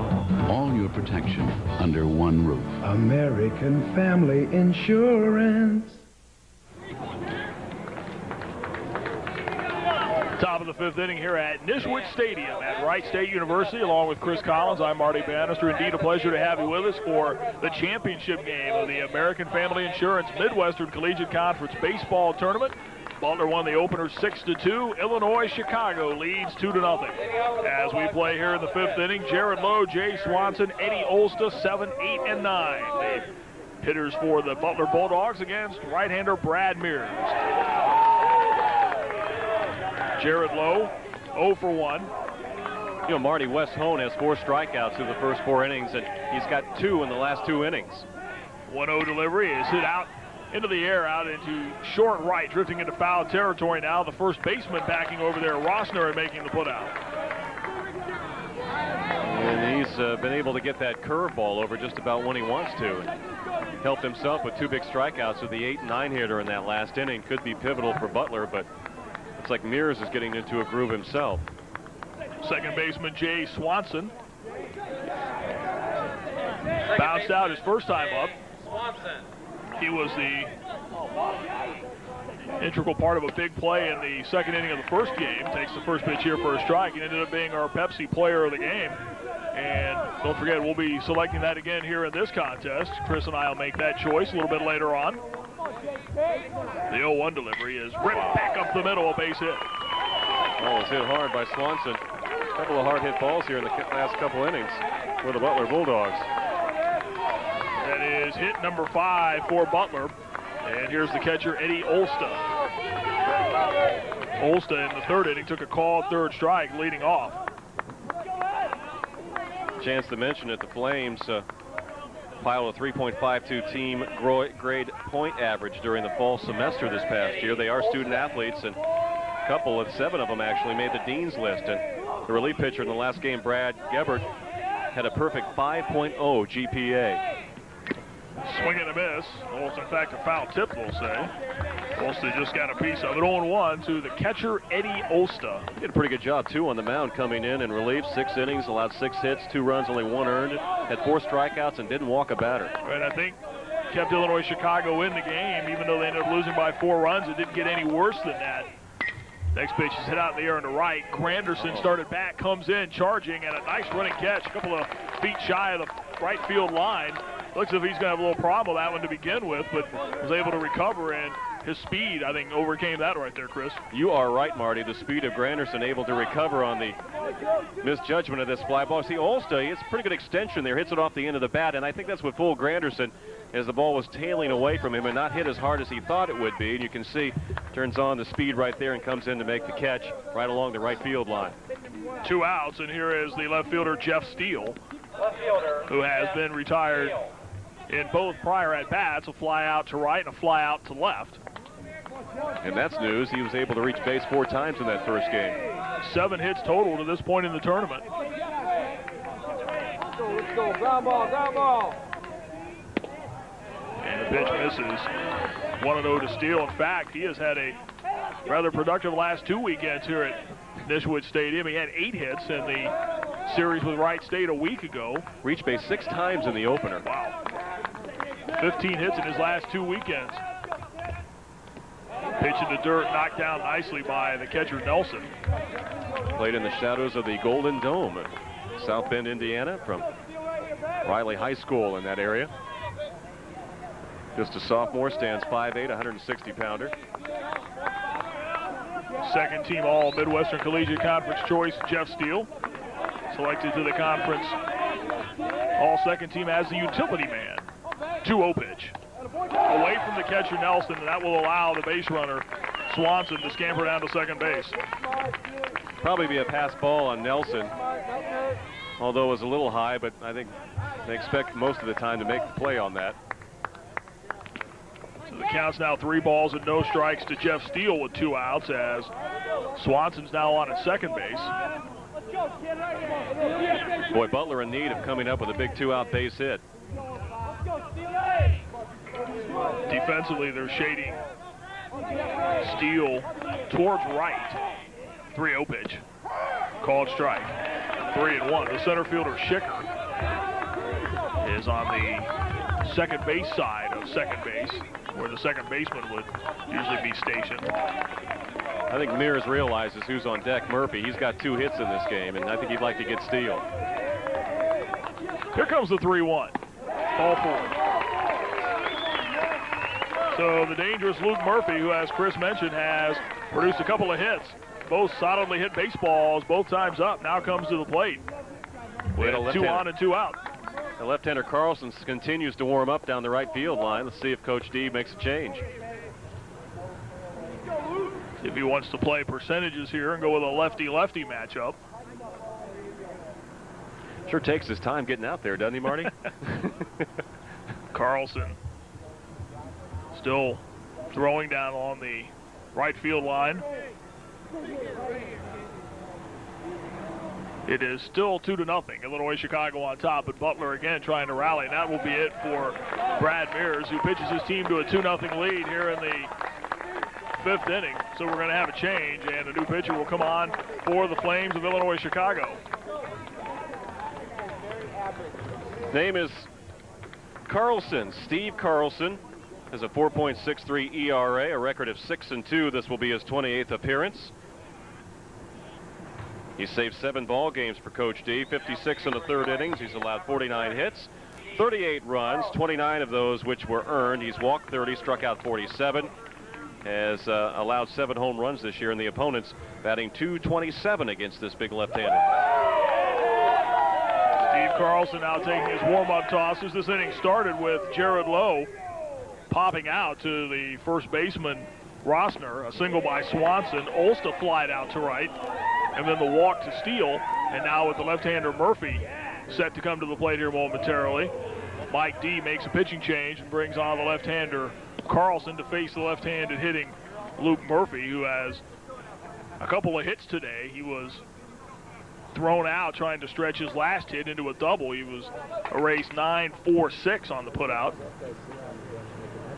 Again, the winner of this game captures the conference tournament championship and the automatic bid to the NCAA regionals, which get underway a bit later on in the week. Obviously, Coach Mike D deems this a big time in the game. We're only in the top of the 5th inning, about halfway through, but he obviously seen what Murphy has done against his right-hander Mears, and he wants to be able to choke off this attempt by Butler. I thought for the most part Mears did a pretty good job in his innings of work, which he works into the 5th inning here, 4 2/3 for Mears.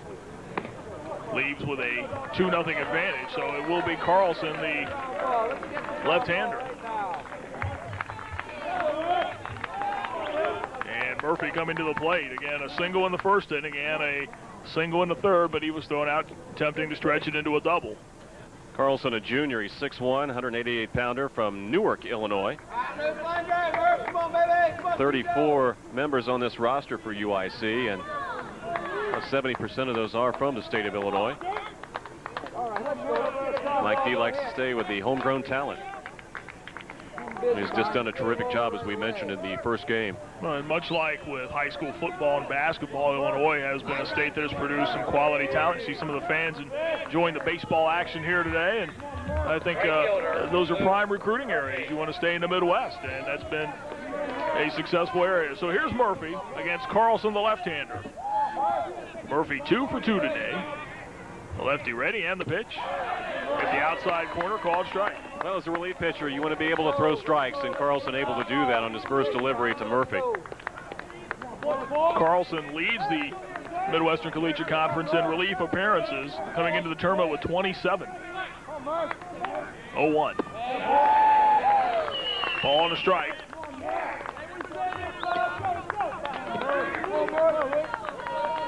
Second in that category, Joe Powers of Wright State.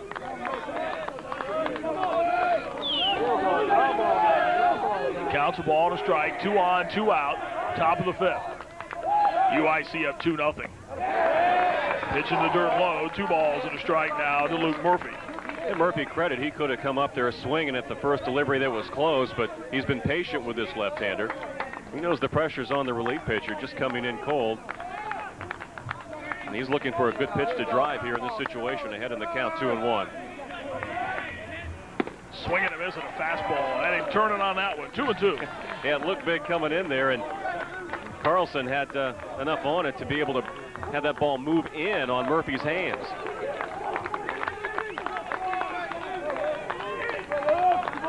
Right fielder steps back in. Deuce is wild in this situation. 2 on, 2 outs, 2 balls, 2 strikes, 2-0 Illinois Chicago. Pitch in the dirt, low and outside, the count's going full. Now the runners will be moving, and that's key because the potential tying run at first base, Steele could score on an extra base hit.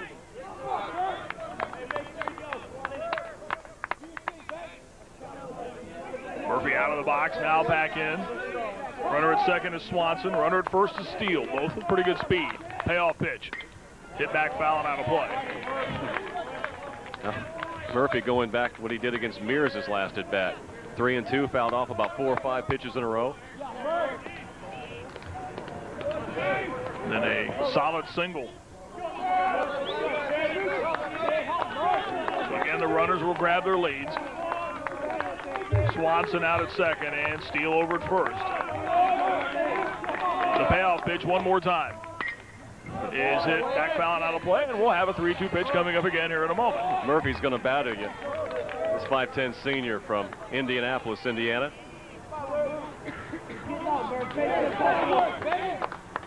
Murphy 6th in the conference in hitting, 8th in overall hits coming into this game, and as we mentioned, 7 hits in the tournament. And again the 3-2. Swing and a miss. Ran one tight high on him, and he turned on it. Struck him out swinging to end the inning. So Carlson gets the job done for Illinois Chicago. Butler in the 5th inning gets a hit. They leave a couple of runners on. We go to the bottom of the 5th. Still 2-0 Illinois Chicago. Midwestern Collegiate Conference Baseball Championships from American Family Insurance continues after this break on Time Warner Sports.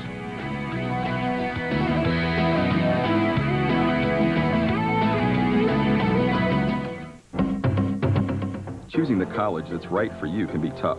If you're looking for a university that can help you start right, look at Wright State University. We are committed to your success. We offer more than 140 degree programs, and many have been nationally recognized for excellence. Wright State is dedicated to building a better tomorrow for its students. The best come to Wright State. Check us out and you'll see why. Call 1-800-247-1770. That's 1-800-247-1770. There is an easier way to find a job. The MCC, together with JobTrack.com, bring you the largest job listing website exclusively for students and alumni. It's where over 400,000 businesses have come looking for talents just like yours. The MCC and JobTrack.com, the fastest track between school and work. Check it out at your school's Career Center. What? Dean's List. Bottom of the fifth and the top of the Illinois-Chicago batting order to face Wes Hone of Butler, Curtis Granderson, Sean McNichols, and John Rossner. And the first pitch to the right fielder, Granderson, is a strike. He's 2 for 2. He's knocked in a run and has scored a run, that coming in the third inning. Another strike. Wes Hone working quickly ahead 0-2. Butler forcing this title game, winning the first one 6-2. Have a senior right-hander on the mound, Wes Hone, and tell you that Coach Steve Farley says he'd like to have this guy in big games because the big right-hander wants the ball in big situations. Ball 2 strikes to the right fielder, Granderson. And takes this one right at the shortstop Lowe on a line for the first out of the inning. Lowe being the most experienced pitcher out of Liberty Benton High School in nearby Findlay, Ohio. Big guy, about 6'4", 225. Here's the shortstop, Sean McNichols. Reached on a fielder's choice. And struck out swinging in the third inning. McNichols, a guy who boosted the batting average only 110 points, squares to bunt and knocks it foul. From his junior to his senior year, he had 255 last year, and coming into today's activity, 361. It's a pretty fair increase right there, wouldn't you think, Chris? I would think so. Maybe he'll have a lot of hitting in the cage over the offseason. Math was always one of my weaker subjects, but even I can figure that out. That's a pretty good increase. Ball and a strike. Nichols has seen some time on the pitcher's mound this season for Coach D's Flames. Next pitch a strike. It's 1-2. Fine all-around athlete. Attended Peterborough College in lacrosse for 2 years. Swing and a miss at a pitch in the dirt outside. 2 outs. Now, see, you talked about experienced pitching with Wes Hone, and he showed why right there. The pitch before the strikeout pitch came inside to set up that breaking ball away, and McNichols really didn't have a chance. First baseman John Rossner now coming to the plate. Joe Rossner, I should say. Rossner. John Rossner from Ottawa, Illinois, steps in. And it's the first pitch, back foul and out of play. Be a souvenir. John Rossner 1 for 5 in the first game. Did that get the tent down there? Yes, it sure did. It got the VIP tent along the right field side. I don't think anybody's manning it at this point. As long as the cooler full of pop is okay. That's all that matters now.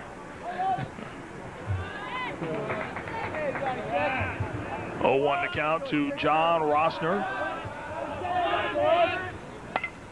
Squares to bunt and foul ball up the third baseline. He's another guy who jacked the batting average up just a tad bit from last year. He had 242 last season, 337 coming into this afternoon's action.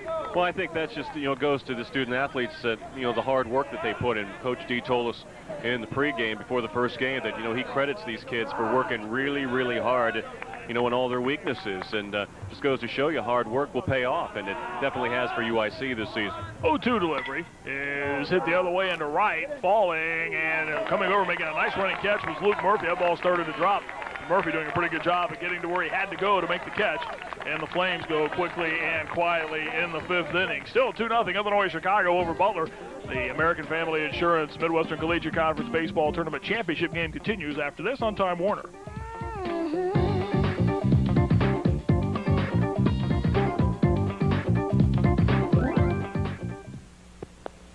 Well, what'll it be, sweetheart? Let me guess. A nice cold Pepsi.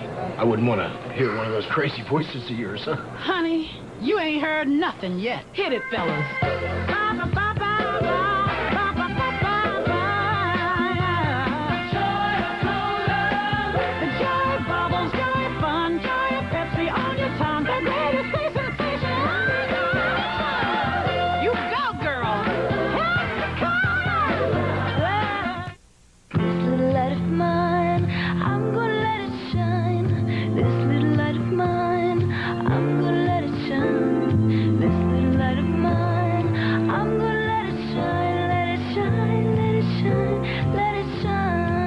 DP&L, our service comes in many forms, and one of our most important is having a real live person answer your call 24 hours a day, 7 days a week. Let it shine, let it shine, let it shine. Sixth inning baseball here at Nischwitz Stadium on the campus of Wright State University. The American Family Insurance Midwestern Collegiate Conference Baseball Tournament Championship game right now in favor of Illinois Chicago, 2-0, as the Butler Bulldogs come to bat here in the sixth. Eric Story, Justin Kiever, Lance Links, 3, 4, and 5. Scheduled hitters, left-hander Steve Carlson. His first full inning of work begins with a called strike. Story just had a tremendous season a year ago, set single-season school records with 21 home runs and knocked in 74 and a .718 slugging percentage. Had a pretty good year this year, too. 52 runs batted in, trying to make it a couple of more right there as he swings and misses at a fastball, 0-2. You know, Carlson, when he struck out Murphy there to end the last inning in the fifth inning, he's got a sneaky fast and has some pretty good movement. 0-2 pitch. Outside, a ball, 2 strikes. Story this season knocked in 52 runs. It's one of those tailing fastballs away from right-handed hitters. Let's see if he uses it right here. 1-2 pitch.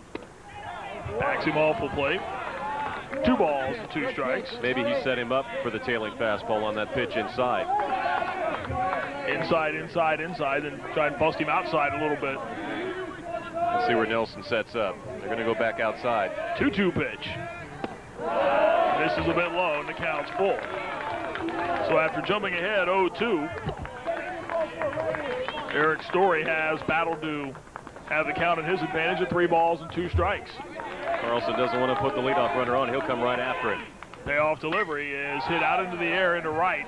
Granderson coming in now a couple of steps is underneath, 1 down. See, Carlson did not want to give in and walk the leadoff hitter, and he just came right with a fastball. Had a little movement, and Story just a little behind it and underneath it, just hit a lazy fly ball to right field. Justin Kiever, 1 for 2. Fly out in the first inning, and a single in the fourth. First baseman, Justin Kiever. For Kiever. Yeah, you look at Kiever, he just doesn't look like a first baseman. He does a pretty good job down there with the glove. First pitch misses for a ball. Kiever's had a pretty good tournament to this point. Coming into the first game today, had 7 hits. Unable to collect a hit in the first game. Bounces this one out towards first. Nicely backhanded by Rosner, who flips to Carlson, cover. That was a terrific play on the short hop. That's the only chance that Rosner had, and he made it look easy. And give the pitcher Carlson credit. He didn't stand around and watch it. He got over there and covered.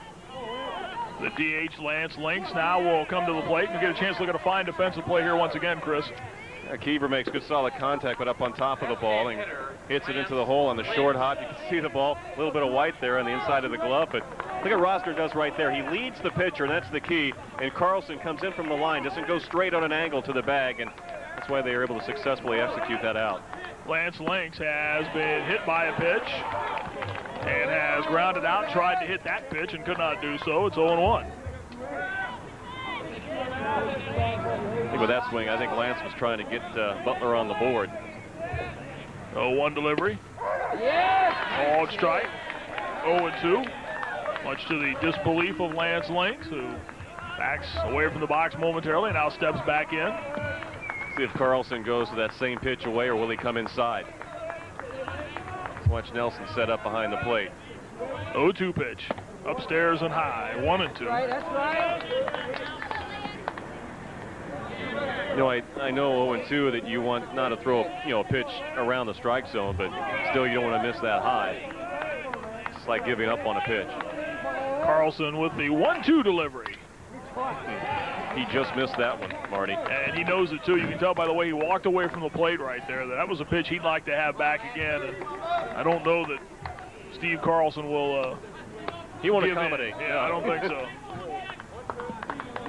So it's a ball, 2 strikes with 2 out. Again, the 1-2. Chased one low. It gets away from the catcher. Lost it, picks it up, and now will.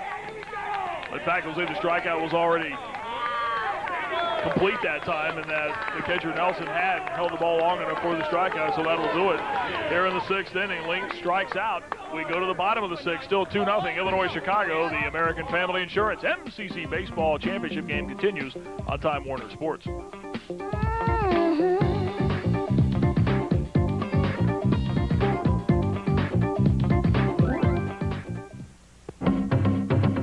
Choosing the college that's right for you can be tough. If you're looking for a university that can help you start right, look at Wright State University. We are committed to your success. We offer more than 140 degree programs, and many have been nationally recognized for excellence. Wright State is dedicated to building a better tomorrow for its students. The best come to Wright State. Check us out and you'll see why. Call 1-800-247-1770. That's 1-800-247-1770. Once you have kids, your responsibilities totally change. Our family is our life. The most important thing is the family's always taken care of. Our American Family Life Insurance agent is so helpful. He goes through our life policy step by step. We really like American Family Service and knowing we're covered. All your protection under one roof. American Family Insurance. 2-0 to score, Illinois Chicago. Along with Chris Collins, I'm Marty Bannister. Great to have you with us here for the championship game of this tournament, the American Family Insurance MCC Baseball Championship. Wes Hone. He's retired the last 6 to face him. He's settled down since he made an error on a ball that could have been a double play back in the 4th inning. Finds himself behind 2-0 though. Bob Rosinski at the plate. Strike to the right-handed hitting 3rd baseman Rosinski, who went 0 for 4 in the first game. Next pitch misses. Rosinski, a second-team All-Midwestern Collegiate Conference selection last year. Did not make any of the All-Conference teams this year. It's 2 balls and a strike now to the 3rd baseman from Wilmette, Illinois. 0 for 5 in that first game, and he's pressing a little bit to reach base. 2-1. 3-1 now. He'd had 5 hits prior to the first game in the tournament. Yeah, that's what's so great about this game. It's really not predictable because so many things are happening at one time. Hone's 3-1 delivery is fouled at the plate, and the count is now full of 3 balls and 2 strikes. Weber Bowen, the DH, and Eric Duke, the second baseman, are scheduled next. And sunshine off and on today. Oh, it's been a beautiful day. It sure has. Payoff pitch on its way is hit back foul and out of play. We talked in game 1 about the way the weather has, I think, cooperated for the most part. The only day that had rain that forced things to delay a bit was the opening round on Thursday. Game ended around the midnight hour between Wright State and Illinois Chicago, but everything else has been played pretty much on schedule. Payoff pitch again, hit back foul. Wes Hone is in a good groove. You can tell when he just gets the ball, wants to throw it, gets right back there on the pitcher's slab and into a pretty good rhythm. You know, as a fielder too, you like that. Seems like you're more into the game, especially with a pitcher that throws strikes. So Hone again will deliver the 3-2 pitch. Chopped up the 3rd baseline, a fair ball over the head of Story and down the left field line. Rosinski will cruise into second base with a leadoff stand-up double. Marty, I don't know the way it looked to you, but I don't know if Story lost that ball or what, but he kind of went back kind of nonchalant. Maybe thought it would go foul, or maybe lost it in the sun. I'm not sure. He might have thought it was foul when it left the plate because it was right up the line, and it took him one big hop here. We'll get a good look at it here. Get a chance to see it. Rosinski on top of the ball, chops it down the third base line, and Story just kind of watching it. I think he did think it might go foul, but it was able to stay in fair play. The double for Rosinski, his 8th of the season. Took it right down the line, so. I don't know if he would have had a chance at it at all because it did bound pretty high. So Weber Bowen, the DH now coming up. He's 1 for 2. Single to right his last time up, that in the 4th inning. So a runner at second. And I think at this point of the game, Rosinski becomes a very important base runner for Butler. They'd like to see him stay right there and not get home and score a run. Well, Butler anticipating the bunt from Bowen. Let's see if they have the bunt play on, and he calls time and gets it from the home plate out. Keever's in on the grass over at first. The third baseman Story just almost to the lip of the grass over at third base. In your picture there, you see the shortstop Lowe. And he's swinging away and hits this one to right. Murphy on the run near the line, makes the catch. Rosinski will tag and move over to third base. Well, it works just like a bunt.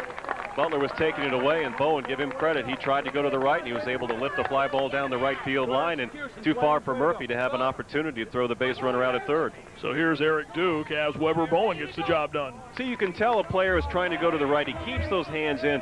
Marty, you mentioned it in the first game, inside-out swing. Hands in, you go outside, you move the ball to the right side, and another one of those little things, moving the base runner up with less than 2 outs.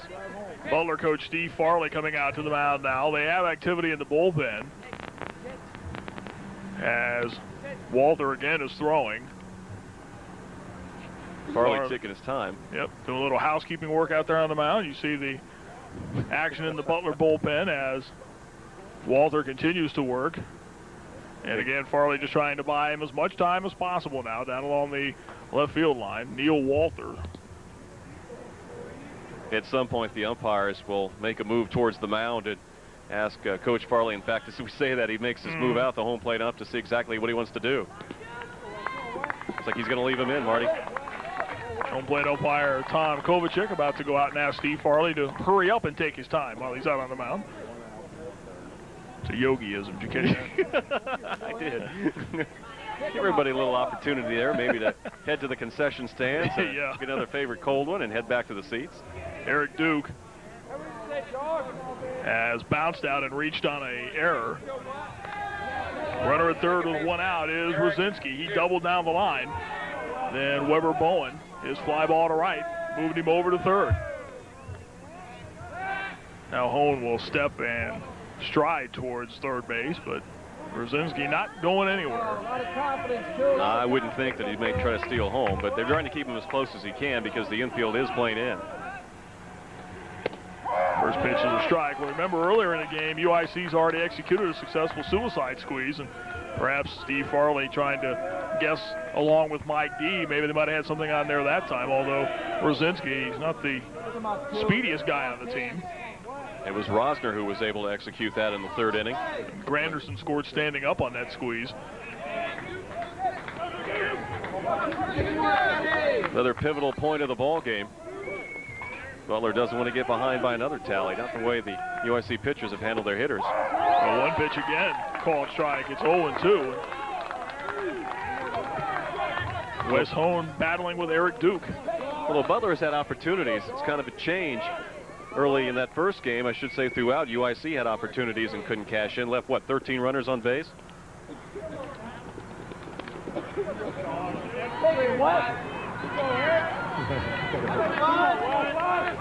Duke out, now back in. Hone delivers the 0-2. Misses outside, a ball, 2 strikes.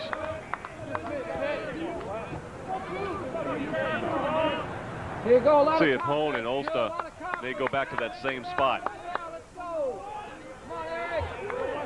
Count is 1-2. You can see Olsta setting up outside. Here it comes, and it's hit foul and out of play. Eric Duke had a big Midwestern Collegiate Conference tournament last year, hit .313. Marty, I have to be impressed with both of these teams and these players and situations. they play situation baseball for the most part. Pitches away, they try to hit the ball in the opposite field. The 1-2 delivery. This is outside. 2 balls and 2 strikes. I think so much of that, Chris, starts right at the top with coaching. It sure does, and Mike D told us before the game, I heard the comment, Steve Farley also, that's something that they work on, and this is where they want to be. Who wouldn't want to have this challenge of being able to play for an NCAA berth? The 2-2 delivery is again hit back foul. Duke and Hone continue their battle. But getting them to believe it and do it, you're right, you have to give credit to the coaching staff and to these student athletes for making sacrifices. So Duke will step back in, continuing to make Wes Hone work. Again, the 2-2. This one's chopped out towards second. This might get a run home. No, they're going to come home. Here's the throw, and it is in time to get Rosinski. Wow, close play at the plate. I'll tell you, from where we're sitting, I thought Rosinski was safe. Yeah, and I think that the UIC contingent believed that there was no tag made. It looked like the throw was in time, but Ulster took it in front of the plate, and it appeared that Rosinski was able to slide behind him, but the home plate umpire had a better vantage point than we did, but Mike D is out there to challenge the call at the plate. That was close at home plate as Rosinski's thrown out 4-2. We'll get a chance to see it. Inside out swing Duke. Hits it to the second baseman. Swanson playing a little deep in that situation. Picks it up, makes a quick peg to home plate. You get a chance to see it for yourself just on the left side of the screen. Here's the throw in front of the plate. Olska reaches around, and wow, I tell you, it doesn't look like he put the tag on him. The throw beat him, but it doesn't look like he tagged him. So the putout, as mentioned, goes 4-2. Duke is on at first on the fielder's choice. And here's J.P. Moran. So now 2 are out. They say life ain't fair, right, Marty? Here's Moran, and the pitch misses outside to the left fielder, who has 1 hit and 2 prior at-bats, that being a looping single down the left field line his first time up. Well, Butler gets a break now with 2 outs. Hone could possibly get out of this jam. The 1-0 is bounced off the leg again of Hone. This one ricochets into foul territory. Hone tries to get over. The throw is past him. And that wasn't a good decision by Kiever right there. We have a runner at second base, but now the concern is Wes Hone, because that one really came off his shin hard. You could hear it hit bone on contact. But getting back to the play, Marty, Kiever went over to pick up the ball, and Hone, who had already been hit, was kind of hobbling over to first base, and I think he expected him to be there, but he threw it away, and that allowed the runner from first to go past second and into third base, so we have runners at first and third. Okay, we'll get an opportunity to see this now. You can see the hitter right there, Moran, hit the ball hard. I mean, a shot right off the shin of Hone, and just instincts came to play there as he ran over to first base. Kiever out of our screen makes the play, but he throws the ball behind Hone, and you can see contact as Moran and Hone hit the base, but by making that throw errant right there, the runner was able to move to third base. So score that a hit for Moran, and the error on the first baseman Kiever allows Duke to move over to third. So as Chris mentioned, the concern now, though, Wes Hone. They had activity in the bullpen to begin with. Hone appears to be okay. I think he's probably just a little upset. Pounding some of the dirt out of his glove as he gets back up. Now he has to get his concentration back and go right after the hitter when he thought he had a break with a runner at first and 2 outs and had just nailed a player at the plate. Now he's got first and third with 2 outs. They will allow him to take a couple of tosses here just to make sure he's 100%. Not to mention he's smarting a little bit on that ankle. Yeah. Or the shin or wherever it hit him. That ball was hit solidly, and as Chris mentioned, you could hear it. And it ricocheted into foul territory. Hone says he's all right. So with 2 outs, runners on the corners now for Illinois Chicago. And Kevin Nelson, the catcher, now coming up. Nelson, fielder's choice and a called third strike. That in the 4th inning. Catcher, Kevin 2-0 is Illinois Chicago's advantage.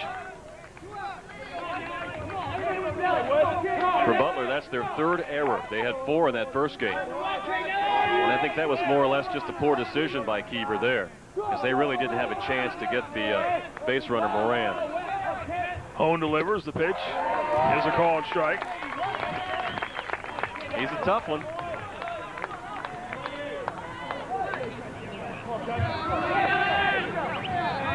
Right-hander trying again to work out of trouble.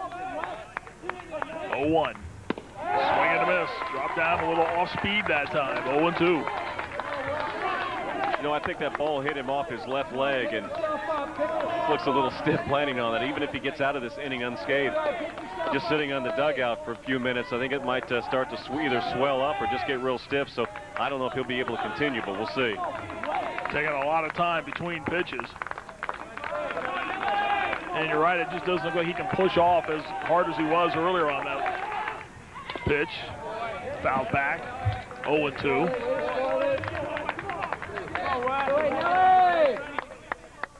Not getting the push that he was getting earlier off of that left leg. And well, that's so important too, because if you alter your mechanics in any way.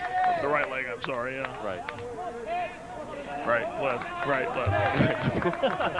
0-2 pitch. Get out towards right and will twist foul out of play. So the count holding at no balls and 2 strikes to Kevin Nelson with 2 out and 2 on here in the bottom of the 6th. 2-0. Illinois Chicago on top. You know, Nelson struck out in his last at bat. Hone had a little more on it. You can see right there what he's doing is he's speeding up the hitter's bat. Nelson maybe not with a lot of bat speed, hitting 8th in the lineup, the freshman catcher. And Hone, I think, just trying to make some pitches in good locations right here, but Nelson able to make good contact on that last one. Again, the 0-2 is hit out in the air in the center. Sensabaugh on the move and makes a running basket catch. Nice job out there by Sensabaugh in center to end the Illinois Chicago threat. So they get a couple of hits, leave a couple of runners on. We go to the 7th. Still 2-0 Illinois Chicago in the American Family Insurance MCC Baseball Tournament Championship game on Time Warner Sports. Jimmy 4x4 for just $2. Now I know what you're thinking. You're thinking at that price we're giving them away. Well, you'd be right. Here's my card. The Ohio Lottery's new $2 SUV and cash instant game. You could win a brand new Jimmy or loads of cash prizes. And if I'm making this up, may lightning strike Frank. Play the new Ohio Lottery $2 SUV and cash instant game. This little light of mine, I'm gonna let it shine.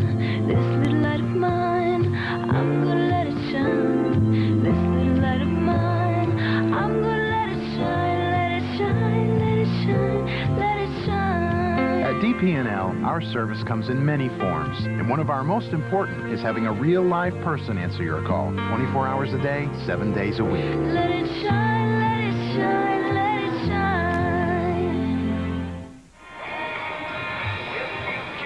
7th inning, 2-0 is Illinois Chicago's advantage as Steve Carlson continues his deliberations on the mound. He'll be facing Jeremy Sensabaugh, Jared Lowe, and Jay Swanson for the Butler Bulldogs here in the 7th inning. 2-0 is Illinois Chicago's advantage. And Chris Collins, we've seen some pretty good pitching, some pretty good defense to this point in this game, which I think, to the most part, we have had 3 errors, but I think for the most part, it's been a pretty well-played game. And that's how UIC, that's been their formula for victories this year. Pitching, good defense, and timely hitting. And they picked up that 2 spot back in the 3rd inning. They've let it stand up and been impressed with the left-hander Carlson. He's retired all 4 batters that he has faced, and he struck out 2 of them. So here's Sensabaugh, the center fielder, who belted a long home run and doubled in game 1, but has yet to do anything at the plate here in game 2. A bounce out and a called 3rd strike. Squares to bunt. Nice one. Rosinski charges, fields, throws, not in time. Infield single for Sensabaugh, and Chris, you mentioned it. He got down the line in great shape that time. Yeah, the left-hander, the junior out of Bloomington, Indiana, looking to do something to get his team going. He drops down a perfect bunt. And we'll get a chance to see it. You see him squaring around, just drops it down the 3rd base line. A little harder, I think, than you'd want, but Rosinski comes in, actually makes a good play and a good throw, but Sensabaugh gets the good jump out of the batter's box, an extra step and a half, and that's what he beats it by. Here's the shortstop, Jared Lowe, who has popped out to first, and he squares to bunt, drops it in front of the plate. Nelson, the catcher, will make the throw, and the runner moves to second base. Kind of interesting right there. Two runners, I should say, Butler hitters, back-to-back bunts. So it looks like Steve Farley just wants to get something on the board.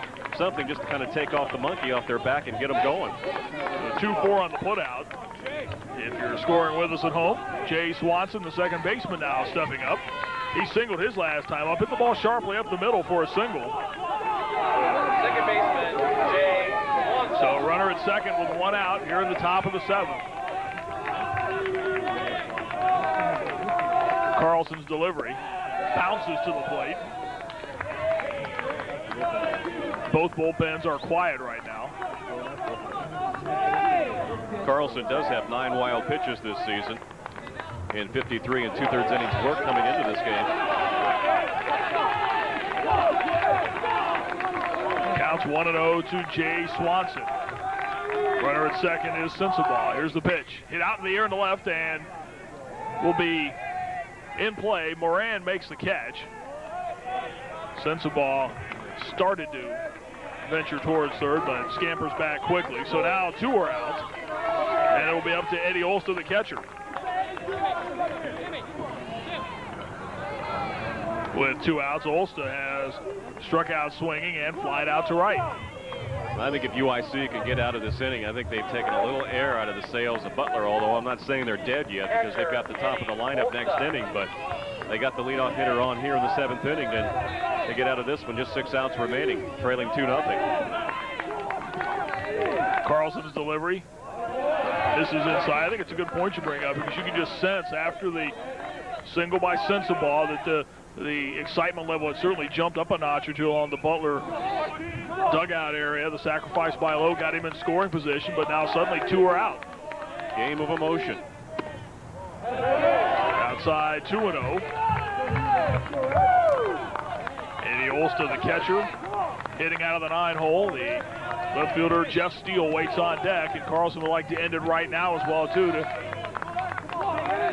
keep the top of the order from coming up. 2-0 delivery. 2 balls and a strike as this one's fisted back and out of play. Interesting. Olster goes for a 2-0 pitch with first base open and the top of the lineup coming up next. Thought maybe he might be taking a strike in this situation, but apparently Coach Farley, a lot of confidence in his catcher. Nobody warming up down in the Flames bullpen. Teams have combined for 14 hits in this game, 8 from UIC, 6 from Butler, but just 2 runs to this point. 2 balls and a strike. Carlson to Olster. Line past the shortstop. McNichols into left center. That will score a run as Sensabaugh comes home. It's 2-1 Illinois-Chicago as the catcher Eddie Olster drives in a big run to get the Butler Bulldogs on the board. Yeah, capital letters B-I-G. That was huge. With 2 outs, a big 2-out hit, Sensabaugh is able to score on this base hit by Eddie Olster. Goes down and stings the ball on a couple of hops past the shortstop McNichols, and Sensabaugh with 2 outs scores easily. So Jeff Steele now coming to the plate. Steele today 0 for 2 with a walk. And it's now 2-1 Illinois-Chicago. Carlson to Steele. This is a called strike. Again, no activity in the Illinois-Chicago bullpen. Here we go. Steele today, a fly out to right, a fly out to left, and then a walk. Now Carlson will leisurely toss to first, and the base runner Olster back in time. Olster is a stolen base threat. He swiped 16 this season. Yeah, he's got good speed. 0-1 pitch. 0-2 now as Steele fouls it back and out of play. You know, Carlson didn't throw it to first base, but he did get Olster leaning back there so he couldn't get that secondary lead, and that's almost as good as throwing over there. Keeping the base runner close in case that Steele does hit an extra base hit. They're able, I should say, the outfielders for the Flames to keep that run from scoring. 0-2 pitch. Inside the dirt and gets away. The catcher will come up throwing, but not in time as Olster goes diving in head first out of second base. The throw a good one. Nelson just couldn't find the handle on that pitch behind the plate. 1-2 now the count, but the tying run now is at second base. Get a chance to see it. Olsta aggressive at the plate, aggressive on the base pass. And you can see he beat that easily, but I think he was concerned about overrunning the bag right there. Grabbed on and held on. The ball, 2 strikes to steal the tying run now at second base. Isn't this fun, Marty? It's been very good baseball. Carlson, the left-hander, carrying it at the sign from Nelson. Now he'll step off the mound momentarily. That has the Butler fans in the dugout all worked up. Carlson now back on top. Bulldogs have scored 1 run here in the 7th. They're looking to tie it up. Here's the pitch.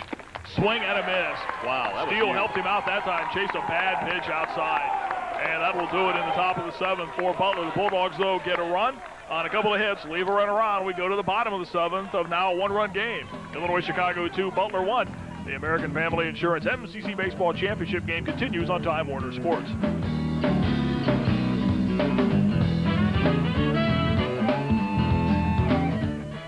Now, what'll it be, sweetheart? Let me guess. A nice cold Pepsi. I wouldn't want to hear one of those crazy voices of yours, huh? Honey, you ain't heard nothing yet. Hit it, fellas.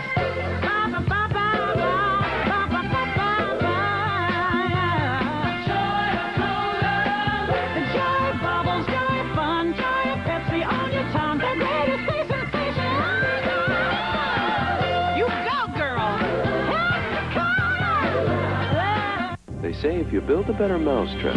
Introducing the new Xerox Document Center. Because it's digital, Document Center scans the image once, stores it in memory, and prints out laser-sharp copies. With an upgrade, it becomes a powerful fax. Oh, and with a short, straight paper path, it's designed to be more reliable.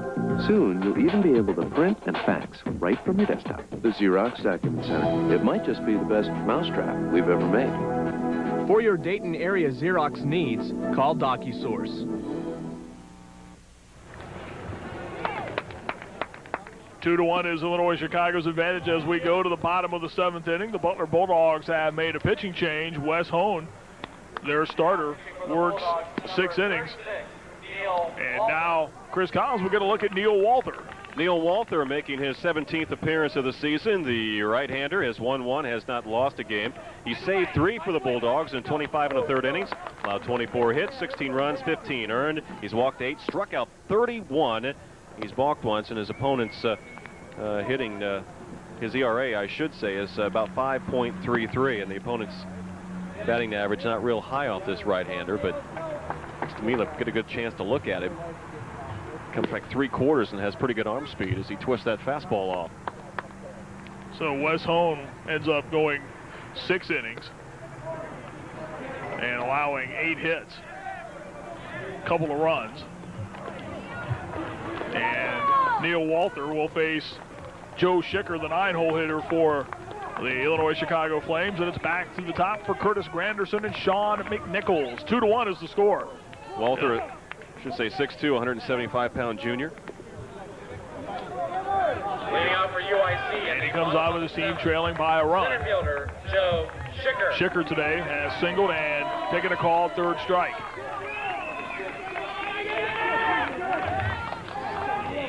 Walther ready, and his first delivery is a called strike.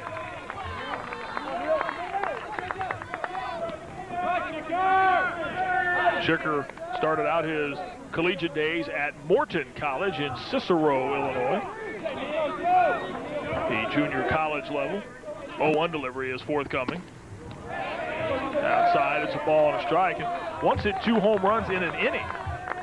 That coming against Kankakee Junior College. You've heard of them, haven't you, Chris? Kankakee, yes, just south of Chicago. Next pitch is a call strike. I'm working with Rand McNally. Ball, 2 strikes. I have heard of that school.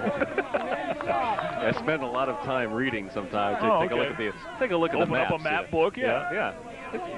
Time is able to go by. 1-2 pitch in the dirt. Wow, past Olsta, who got all. I don't know if he crossed him up or what. On that pitch. Wow. 2 balls and 2 strikes. Walther has an interesting delivery. Kind of brings it about 3/4 arm and just snaps it off. And stands on the third base side of the pitcher's plate. Throws crossways. 2-2 delivery. Swing and a miss. Good pitch right there. Yeah, it was. Good breaking ball. Took a little bit off of it, and he fooled the hitter. Here's Curtis Granderson, 2 for 3 today. Single to left his first time up. Singled in the third inning and knocked in a run, and then lined out to the shortstop low in his last at-bat. That coming in the 5th inning. 2-1 is the score. Illinois, Chicago on top. Pitch fouled at the plate. Well, Coach Farley has mentioned about Walther. He's got that great fastball, likes to sink it into those right-handed hitters, and we saw that effective breaking pitch here in the last hitter, Schicker. Swing and a miss. It's 0-2 as Walther took a little something off that pitch, and Granderson out in front of it, 0-2. Junior out of Indianapolis Lawrence North High School. 0-2 delivery is ripped fair down the right field line and will roll towards the corner. Murphy slides to his knees to come up with it. Granderson will slide into second base with a double. That was a terrific play by Murphy. That saved a base. Went down to one knee, grabbed the ball, and got it in quickly and held Granderson to a double. Granderson runs well. He could have been at third. We'll get a chance to see it. Walther hangs the breaking ball. It's belt high, and Granderson likes it, and he lines it hard down the right field line over the outstretched glove of Kiever. And Murphy comes sliding in there out of the picture just a moment, and just picks it up and fires it back in and holds Granderson to a double. 3 hits in the game now for Curtis Granderson. The double on the season for Granderson, his 10th. He's quietly had a good game. He really has. Has been involved in just about everything that's gone on run-scoring wise for UIC. This pitch is chopped out towards the shortstop and passed low into short left field. Granderson will only be able to advance to third base. The ball not hit all that hard, but Lowe had to try to get to it, dove, and could not come away with it. So after the strikeout of Schicker, the next 2 hitters reach Granderson's double, and McNichols with the single pass to shortstop. Pitch was in. Nichols got the bat head on it, but not a lot behind it, and he was able to find the hole in the left field. The ball goes under Lowe's glove, but it's good base running by Granderson with just 1 out. You want to make sure you're able to get to the next base, so he had to wait to see if Lowe would come up with that ball. Also, again, one of those situations, too, Chris, where he had the play in front of him. You could see exactly what was going on. So here's John Rosner with a chance to get the run back that Butler scored in their half of the 7th inning. Remember, the last time Granderson was at third and Rosner at the plate, he dropped down the suicide squeeze.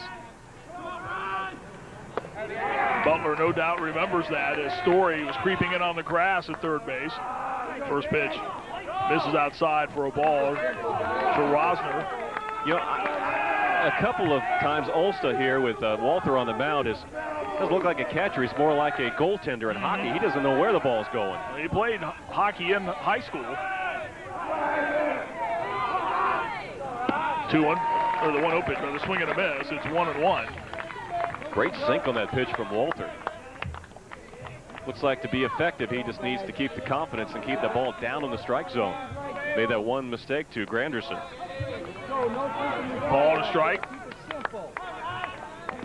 Runner at third, Granderson. Runner at first, McNichols. 1 out here in the bottom of the 7th. A 2-1 game in favor of UIC. Again, they're watching as he was unable to, this time, cash in on the suicide squeeze opportunity. Granderson was out, but he did a terrific job. He was able to hold up the baseball and get the runner from first base all the way over to third. You can see it was a good pitch down on that sinker, and a nice play by Ulsa, I should say, and he runs. The proper thing, you run right at the base runner. You go right at him. He gives it up to Story. I think Story released it a little early. Should have run him a little bit farther. Now the pitcher, Walther, has it, and he's going to slap the tag on, but Granderson was able to keep it in the hot box, enabling the other base runner to get over McNichols to third base. Here's a pitch, bounce to the shortstop, Low, deep in the hole. The throw is in time. A heck of a play by Chad Lowe. That saved a run right there. That's big. 2 big plays defensively by Butler. Keep the Bulldogs in the game as we go to the 8th. It's still 2-1. Illinois Chicago leading Butler. You are watching the American Family Insurance MCC Baseball Championship game on Time Warner Sports.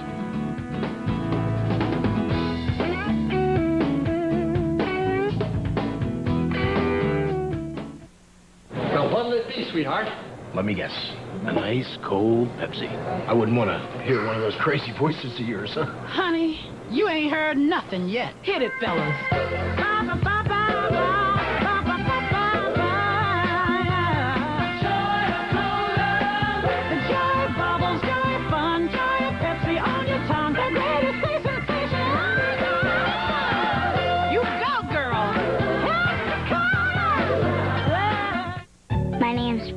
I live here with my mom, my dad, and my brother Blake.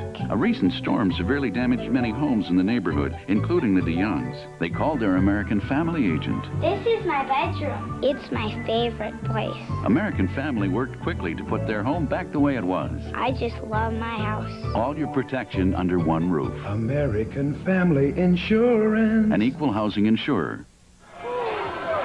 Still 2-1 is our score, and you can give credit to that to Butler's shortstop, Jared Lowe. What a play right here. Watch him go into the hole to scoop up this ground ball with runners on first and third. Made a nice throw in time to retire the base runner Rosner as we go to the 8th inning of a 2-1 game, and to take you the rest of the way of this championship game again, Chris Collins. Thank you very much, Marty Bannister. Carlson still out there for UIC, the left-hander, in relief of the starter, Brad Mears. He misses with the first pitch to the leadoff batter here in the top of the 8th inning for Butler, Luke Murphy. Murphy has singled twice. He was thrown out trying to snatch that second hit in the 3rd inning to a double.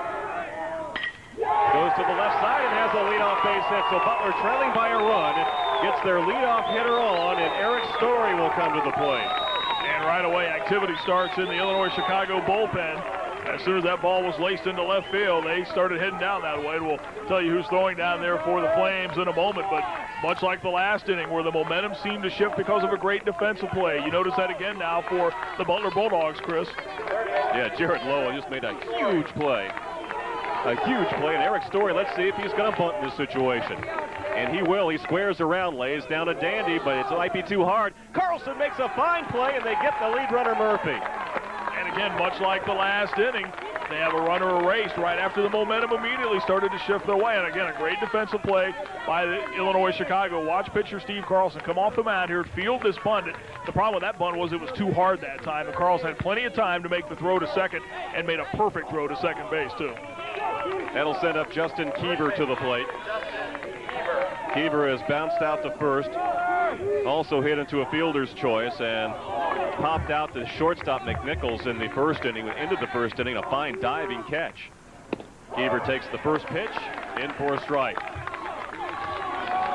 Story trying to bunt the runner over the leadoff hitter Murphy, who got a base hit, his 3rd hit of this game. Unable to do so, so Story replaces Murphy at first, and I think Kiever in a hitting situation here, the 4th place hitter. Left-hander against left-hander, and Carlson decides to toss over to first baseman Rosner and kind of tell Story that he knows he's there. Chris, that's Nick Worm throwing in the Illinois-Chicago bullpen. One of the starters the other night. Kiever hits it right down to the first baseman, keeps it in front of him, Rosner, and he'll just go and touch the bag for the 2nd out of the inning on the unassisted putout. Well, that will leave it up to the designated hitter, Lance Lynx, who, against Carlson in his first appearance, struck out on a off-speed breaking ball on a 1-2 count. 2 out, Story at second base. Butler down by a run here in the top of the 8th inning, 2-1. The winner of this game will advance on to the regionals in the NCAA baseball tournament. Well, we talked about how in a game like this, you can see just about anybody come on and pitch, and really one of the aces of the Illinois-Chicago staff, Nick Worm, who's already pitched impressively in this tournament, is now loosening up down along the right field line. Here's the first pitch to Lynx.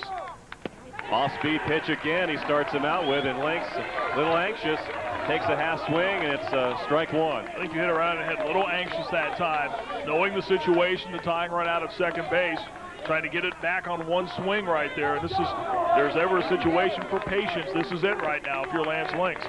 Lynx had a big 2-out hit in that 2-run first inning for Butler in the first game. Game in which the Bulldogs won 6-2. Next pitch taken down and in, another off-speed pitch. And there's what we were talking about just a moment ago, patience. The exact pitch he swung on the first time. See him right there, hold back. He's now off to the left of home plate, gathering himself, and now comes back in. See if they stick with the off-speed breaking stuff, UIC. Fastball this time, but it was down in a tough zone to hit. inside underneath Link's hands. And Carlson with a count advantage. 1 ball and 2 strikes with 2 outs here in the top of the 8th inning. Butler trailing by a run. Good pitch that time, too, Chris, because it did not allow Links to get his arms extended. That pitch was running in again inside. You mentioned it was a little low, but a lot of movement on that pitch inside. He just, again, tried to turn on it, could not get his arms extended. I would think Carlson, he throws a fastball, it's going to be way out of the strike zone. I think they're going to go right at him with the off-speed breaking stuff in. And it is out of the strike zone, just to say, hey, we still have that pitch. I would think they're going to come back with that all-speed stuff, Marty. Yeah, I think they've set him up nicely in this situation. Again, inside, fastball high, the last pitch right there where they've been busting him inside. We'll see where the catcher, Nelson, sets up. Big burly 6'5", 6'6", 250-pound designated hitter. Takes a swing and dribbles it down foul third base side, and the head coach Steve Farley makes the pick, and he decides that ball shouldn't stay in play. And again, Chris, they ran him inside a little bit that time, forcing him to bite it off the fist that time so he could not get his full extension and his full power behind it. It's like Links is content just to try to make good contact, not try to drive the ball, but do anything he can just to get a base hit to bring in the potential tying run. Here's the 2-2 pitch. Off speed taken outside for ball 3. And again, perhaps a setup pitch right there. Maybe you try to get him to chase that pitch. It's a bad pitch. You know he's a power hitter, likes to go after a pitch and get his arms extended. You try to fool him that time. Now perhaps you're running back inside this time and bust him in on the fist. Carlson looks in for the sign. Checks the runner at second. Here's the 2-3-2 pitch taken down low. Good patience by Links. He draws the walk, and Jeremy Sensabaugh will come to the plate. Left-handed hitter against left-handed pitcher, and Sensabaugh didn't bother him. He got a base hit in his first appearance off Carlson. Good at bat, I thought, by Lance Links right there. Fell behind quickly at 0-1. Looked bad on the first pitch he swung at, but was able to battle back in. And we touched on the word patience there, and he showed a great deal of it in that at bat. Here's Sensabaugh, who has a sacrifice bunt, struck out, and it looks like Coach D making his way to the mound. We may see a pitching change. Doesn't look like anybody's warming up immediately, so maybe it's just a... Well, the activity had stopped down in the bullpen. As we mentioned, Nick Worm was throwing, the junior right-hander, but right now is playing the role of spectator along that right field line. Mike D out at the mound, discussing things with the left-hander Carlson. A 2-1 game here in the top of the 8th inning, and D will leave Carlson in. Nick Worm pitched a dazzling game Friday night, a 7-2 win for UIC over Cleveland State, and that Cleveland State team, Marty, if you had a chance to see them, some pretty good hitters in that lineup. Keith Lillash and Jeff Haas, they all hit the ball very well. Lillash named the conference player of the year. But right now, all attention turns here to the top of the 8th inning. Butler trailing by a run, has runners at first and second. Jeremy Sensabaugh at the plate. Here's Carlson's first delivery. Breaking ball taken inside for ball 1. On deck is shortstop Jared Lowe, who in the bottom of the 7th inning made a terrific play. Full of runners on, he went into the hole, picked it up, and threw out the runner at first base, Rosner, for the 3rd out of the inning. It's now 2-0 on Sensabaugh. And again, everything quiet in the bullpen for Illinois Chicago. We mentioned Worm was not so much warming up as he was long tossing down there after having pitched the way he did and the number of innings he worked on Friday night. Maybe it doesn't take him all that long to get loose. Here's Carlson's 2-0 delivery. Swung on and missed, and Sensabaugh, for that swing, tried to put 3 on the board. Carlson challenged him, and very hittable pitch, but Sensabaugh pulled off a little bit and missed it. Pretty good rip at that fastball. Remember, Sensabaugh has homer today, a blast to right center in game 1. He also doubled off the wall and left in game 1.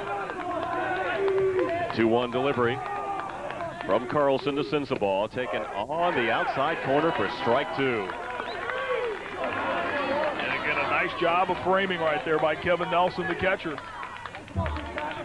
Story at second, Links on at first after the 2-out walk. Sensabaugh out of the batter's box, collecting his thoughts, and steps back in. A junior center fielder. at a Bloomington North High School in Indiana. Requests time and receives it from the home plate umpire. Now we head back at action. 2 balls, 2 strikes, 2 outs, 2 runners on. Carlson to Sensabaugh. Knocked out of play beyond the Butler dugout. Sensabaugh this season hitting .279, has hit 5 home runs, knocked in 24.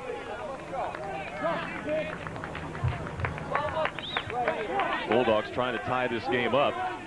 The Flames have played error-free, and the Bulldogs have committed 3 miscues in this game. Overcame 4 errors in the first game, winning 6-2. Once again, Carlson to Sensabaugh, taken down in the dirt for ball 3, and now the runners will be on the move on the 3-2 count. Rosner at first, back behind Lance Links. The third baseman, Rosinski, is back of the bag. Gloves ready, we're getting the roller.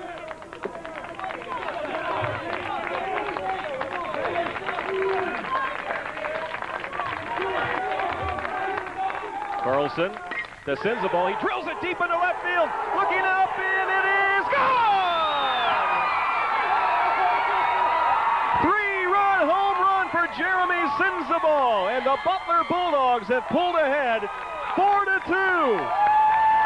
Well, Chris, I mentioned a moment ago how Sensabaugh homered to Wright earlier in the game and then blasted one off the wall and left for a 2-run double in the first game as well, too. And he went the opposite way with that pitch. Went down and got it and drove it out of here, out over the fence, out by the 370 mark. You'll get a look at it again here. Jeremy Sensabaugh's 3-run homer to put Butler ahead. And again, he just went down, got that pitch, and a lot of strength to take that pitch the opposite field and out over the wall for the home run. You can see the excitement from the Butler fans. And there's Sensabaugh watching his 3-run homer, his 2nd of the day, 7th of the season. Give Butler the lead now, 4-2. J.P. Moran goes back and kind of in disbelief, looked up, couldn't believe the carry on that ball from Sensabaugh, and he has put Butler out in front. A big 2-out, 3-run home run. To this point, that has to be our play of the game, but we'll see what happens. Still plenty of baseball to play as Jared Lowe makes his way to the plate. Butler was able to stay in this position because of the play that Lowe made to end the bottom of the 7th inning. And he drills one into left field for a base hit. For Jared Lowe, his first hit of the 2nd game. And the 2-out lightning continues as Lowe is able to make it into second base as he hit that ball down the line for a double. I was just watching down the right field line, Chris. The Illinois Chicago coaching staff signaling down to Nick Worm, almost the sign you'll see in basketball, the traveling sign. Hey, speed it up, get going here, start working faster. As you see the single here by Jared Lowe, just drives it down the left field line for another hit. And Worm is throwing again with... I don't think that he's going to see another batter, Carlson. I would think once the Nelson makes it back behind the plate that they're going to come and get him. Top step of the dugout. Positioning their outfielders, and Swanson will step to the plate to face Carlson. I'm a little surprised. The 8th place hitter Swanson, who has a hit in this game, takes the first pitch down in the dirt for ball 1. Maybe they've told him to not give him anything good to hit with a 9th place hitter up next, Ulsta. Maybe set up a force play and he could bring in Worm. But Coach D sticking with the left-hander Carlson, who's given up a big 3-run home run here in the 8th inning to Butler center fielder Jeremy Sensabaugh to give Butler a 2-run lead, 4-2 in the top of the 8th. Another pitch down in dirt for ball 2. Sensabaugh coming into today's action had knocked in 24 runs on the season and has 5 here today. And here comes Mike D out of the Illinois Chicago dugout. Steve Carlson has thrown his last pitch. Nick Worm is already trotting in from the bullpen area down along the right field line, so he will be the new pitcher for Illinois Chicago, with the Flames trailing now 4-2. Carlson had pitched relatively well until giving up the hits here in the inning that have turned things around for the Butler Bulldogs, who now have the lead at 4-2. And Nick Worm will be asked to come on now and shut things down.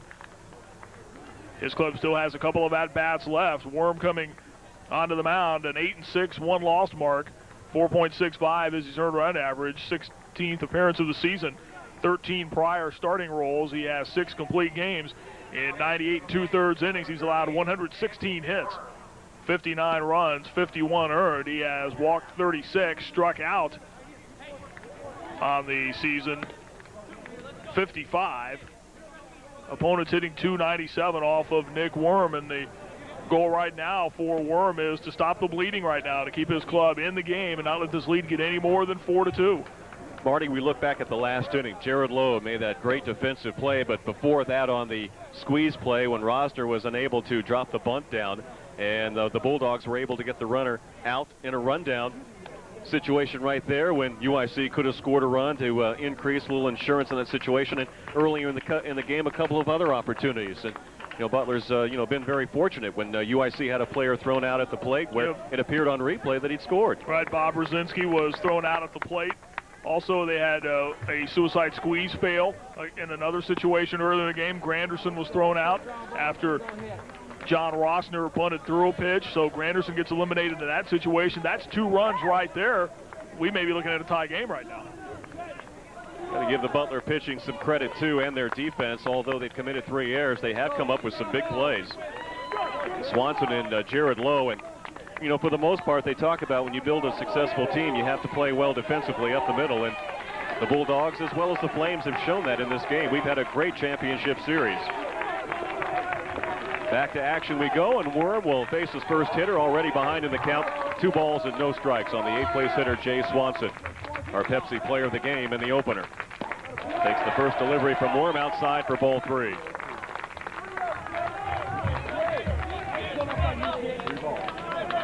Both teams now have 10 hits in the game, but more importantly, Butler has scored 3 in this inning, has taken a 4-2 lead. And a play back at second base, it was close as Jared Lowe had to go back in, hands extended, as Duke makes the tag late.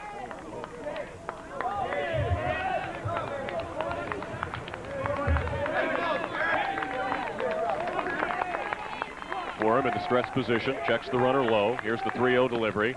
Taken on the outside corner for strike 1 call. A home run by Sensabaugh. His 7th of the season, now a career high for a center fielder. And I don't know of any bigger for Sensabaugh. Not at this point. Big rip by Swanson, and he misses it. Now the count is full. 3 balls and 2 strikes with 2 outs. The runner low out at second base. There you get a good look at Nick Worm trying to work out of trouble here in the 8th inning. Tell you, the other impressive thing about that home run by Sensabaugh was where it was hit, the opposite field, and it got out of here with room to spare. Over a week ago against Wright State, he hit one out there. Staying alive is Swanson as he's able to battle off that 3-2 pitch from Worm and stay alive at the plate as he fouls it off to the right.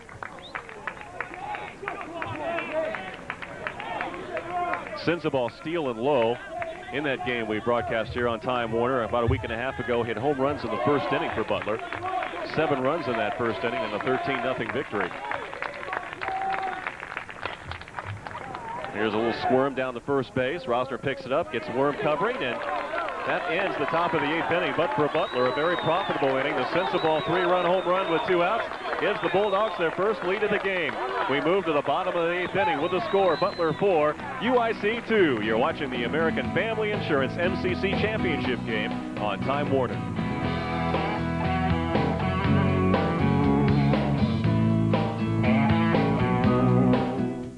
Now, what'll it be, sweetheart? Let me guess. A nice, cold Pepsi. I wouldn't want to hear one of those crazy voices of yours, huh? Honey, you ain't heard nothing yet. Hit it, fellas.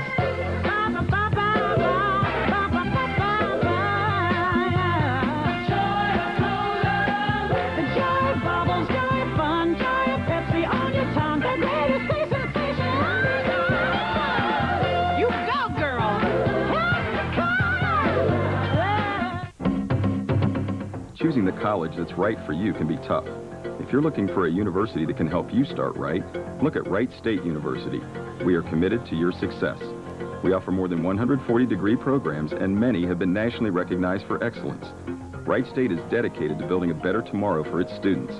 The best come to Wright State. Check us out, and you'll see why. Call 1-800-247-1770. That's 1-800-247-1770. Along with our Time Warner crew, Chris Collins and Marty Bannister. The title game of the MCC Championship, sponsored by American Family Insurance.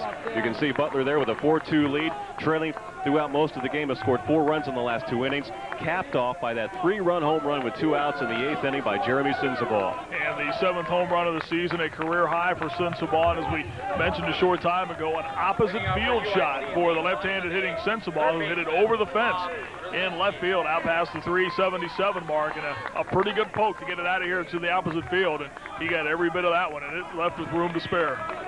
Yeah, as we mentioned at the outset, the wind, a little factor here in this game. Flags hanging, just a little bit of a calm breeze, and that's about it. So let's see if Walther, the pitcher, can respond against this tough UIC squad.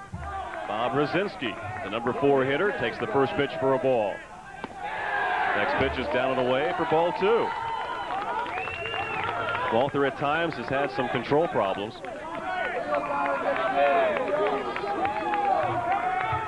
Gave up 2 hits in that last inning in his first inning of relief of starter Wes Hone. Next pitch is taken for a strike. Rosinski will be followed by the designated hitter Weber Bowen and second baseman Eric Duke. In the bottom of the 8th for the UIC Flames. Rosinski sends it deep down towards right field. Murphy into the bullpen near the fence and can't quite come up with it as the ball hits the base of the fence. So Rosinski will stay alive. 2 balls and 2 strikes. We talked about emotion a moment ago and how certainly something like Sensabaugh's home run deflates a team, especially like Illinois Chicago, which had the lead at 2-1 and had a couple of chances go by the boards. They still have to approach this. Understand they still have 2 at-bats left. This is, even though they're down by just a couple of runs, this game's far from over right now. They have to continue to do the things that they had been doing to get them the lead, and now have to try and get it back. What if they'll approach any differently, being down by 2 runs rather than leading, moving runners over and try and squeeze plays? They need base runners first, and Rosinski to pitch away from leading off the inning with a walk. You have to remember, too, is you can't try and get it all back in one swing. You're only down a couple of runs, and that's the way I think you have to approach it. Hey, don't panic, guys. We get 2 at-bats left. Let's just make the most of each one every time up. Walther's full count delivery. He gets Rosinski to pop it up on the right side of the infield. Underneath it is Kieber, and back steps into the outfield. He makes the catch for the first out here in the 8th inning. That'll send up designated hitter Weber Bowen. Bowen's 1 for 3. He's flied out to right field twice. His base hit also was to right field. This will be his first appearance against the Butler Bulldog right-handed relief pitcher Walther. The 2 pitchers warming up down the right field side for UIC.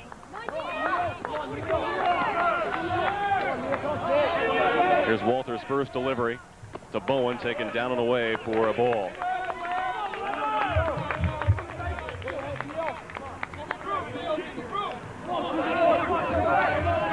Brad Gobert and Gene Roush are throwing for Illinois Chicago. Chris Roush, a left-hander. Gobert, we saw in the first game today, as a right-hander. Count is even on Weber Bowen. Pretty good fastball there by Walther on that last pitch for a strike. It's the break-even pitch. Good sink. Has Weber out in front. And Walther is in front in the count. 1 ball and 2 strikes. Some action down on the left field side, too, don't we, Marty, for Butler? Butler has up throwing right now Todd Withrow, a left-hander. Bowen pops it up towards right. Murphy got a good jump on the ball heading into the Flame bullpen, but ball not hit high enough for Murphy to get there in time. So just a long strike, and their count remains 1-2 on Weber Bowen.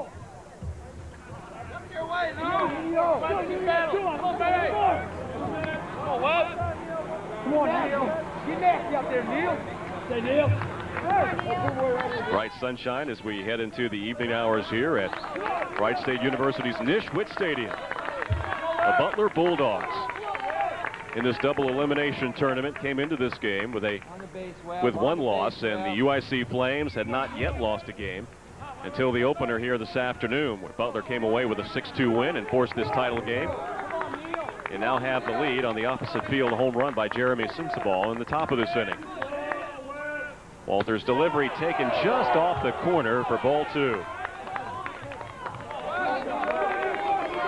Tell some of the Butler faithful in the background, picked it up on our field microphones, that weren't in agreement with the call by the home plate umpire. It's Walter's break-even pitch to Bowen. Took a little off. It's bounced on one hop to Story, taking his time. The strong throw across the infield, and he gets the second out. Eric Duke will now come to the plate. Duke has bounced into a fielder's choice, also reached on an error by starting pitcher Wes Hone and grounded out to shortstop Jared Lowe. Chris Eric Yates is the other pitcher warming up in the Butler bullpen. He and Todd Withrow, a lefty and a righty. Withrow the lefty and Yates the right-hander. UIC with 4 outs remaining. Walter's first pitch is up for a ball. Now you look ahead, if Walter is able to get this hitter, you'll see the bottom of the lineup for UIC in the 9th inning.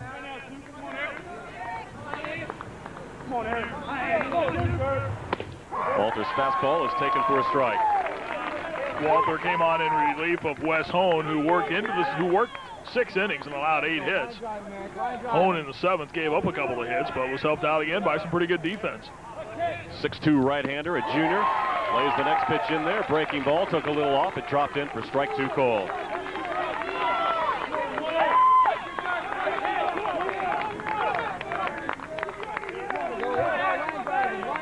Walter's 1-2 pitch. Off speed away. Olsa picks it out of the dirt, tags the base runner Duke.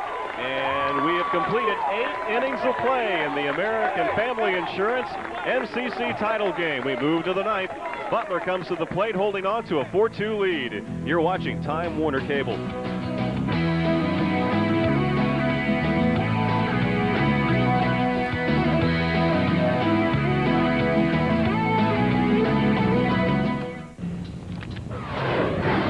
There is an easier way to find a job. The MCC, together with JobTrack.com, bring you the largest job listing website exclusively for students and alumni. It's where over 400,000 businesses have come looking for talents just like yours. The MCC and JobTrack.com, the fastest track between school and work. Check it out at your school's Career Center. What? Dean's List.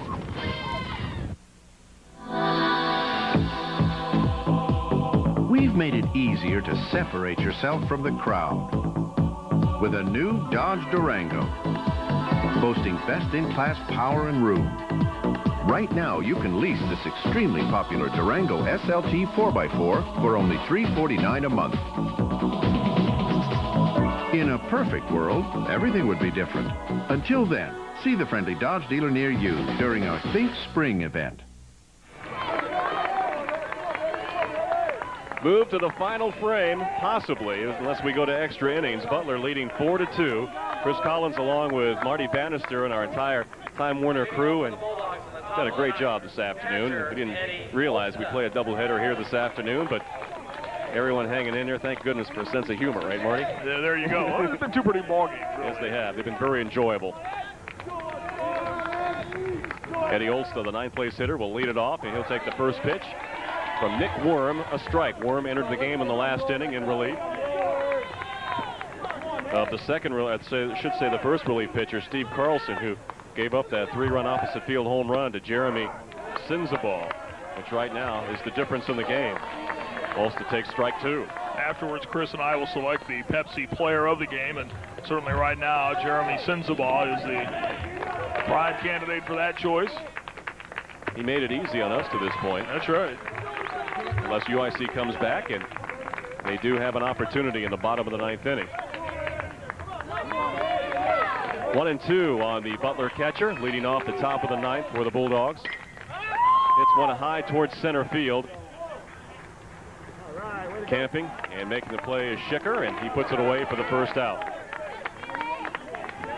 Leadoff hitter Jeff Steele makes his way towards the plate. Struck out in his last appearance. He's also walked and flied out twice, once to right and once to left field. on, let's get a ground ball. Following Steele will be Luke Murphy. Left fielder, Jeff. Murphy's 3 for 4 in this game. Led off the 3-run 8th inning with a base hit. You think back to that at bat by Lance Lynx, Marty, with 2 outs. And Murphy at second base. He was down in the count 1-2 and was very patient and was able to get the walk. And Sensabaugh, the next hitter, hit the 3-run homer. No question, it kept the inning alive. And as we talked about with Lynx, that situation was behind in the count at a ball, 2 strikes. And as we mentioned, looked really pretty bad on the first pitch he swung and missed at, but able to keep things alive and draw the walk. And then Sensabaugh with the big blast to left. Count is even at 1-1 on the Butler leadoff hitter. And so often, Chris, those are little things that will go overlooked in a box score. Certainly Sensabaugh's home run will get a lot of play, but the ability to keep the inning going is big as well. Steele ahead in the count now at 2-1. It's the little things that we've been talking about throughout this game that both teams have been able to execute for the most part this season and throughout this tournament. Well, the rundown on that botched suicide squeeze was big as well, too. Butler executed that to perfection that time. Next pitch is taken for a strike. Count now is even. It doesn't hurt to have a little luck, too, as the umpire on that one call where UIC looked like they played it a run, and the throw from Swanson to catcher Ulster was in time. However, it appeared on our replay that the runner was able to evade the tag. Steele fouls it back out of play. Count remains 2-2.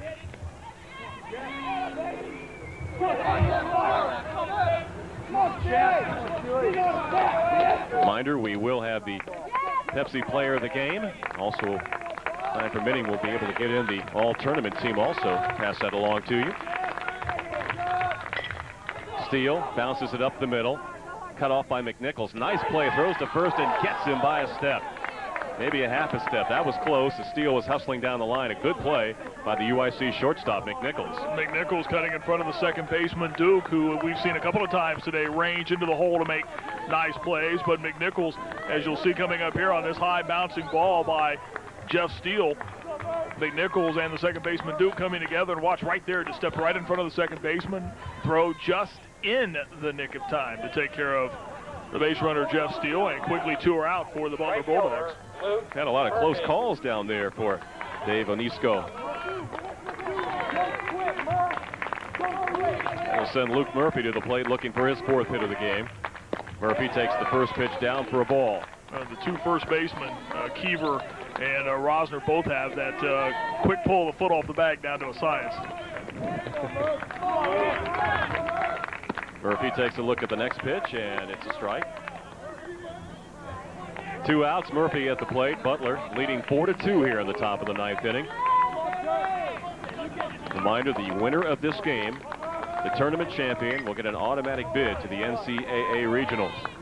And as Marty mentioned, the rumor mill has it they probably would be going to, what, Minneapolis? That's some of the talk, yeah, but yeah, we don't know for sure. Selection committees, you just don't know, yeah. I think they would be happy to play it in somebody's backyard as long as they know they're going to the NCAAs. It would be the first for both of these teams. Two schools.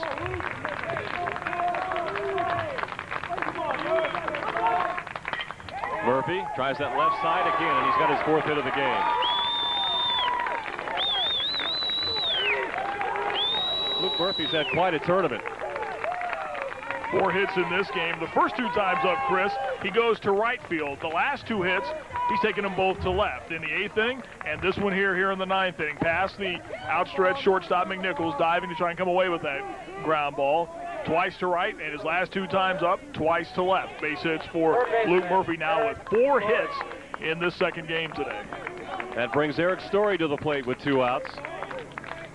Story has a hit in 4 plate appearances this afternoon. Takes the first pitch down and away from Nick Worm for a ball. Murphy, Chris, now with 9 hits in the tournament.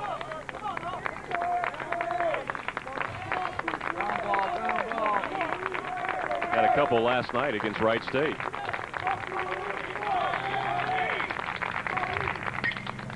Story triggers that quick swing a little bit late, fouls it back to the right. Count even at 1 ball and 1 strike. On Eric Story, 3rd baseman for the Butler Bulldogs. Illinois Chicago coming up in the bottom of the ninth. Chris talked about the bottom of the batting order. J.P. Moran, who has a couple of hits today, Kevin Nelson, and Joe Schicker, who also has a hit. Nick Worm would like to have his club coming to the plate trailing by just a couple of runs. Here's the 1-1 offering from Worm to Story, taken outside for ball 2.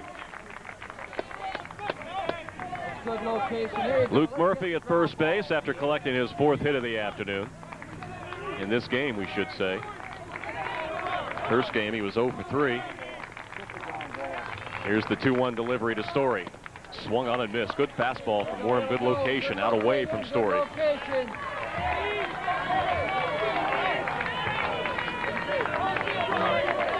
Butler with 4 runs, 11 hits, have committed 3 errors. The Flames 2 runs, 10 hits, and have played errorless baseball to this point. 2 outs, 2-2 here in the top of the 9th inning. Story takes a look at that 2-2 pitch. It's out of the strike zone, a full count. Runner at first, Murphy will be on the move, so Rosner, the first baseman, will not be holding him on.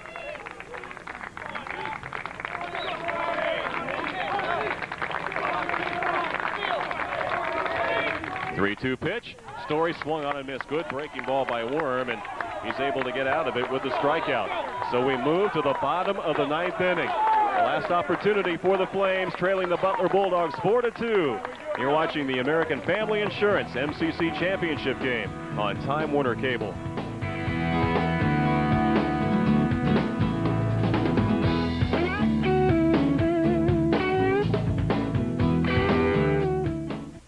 My name's Brooke.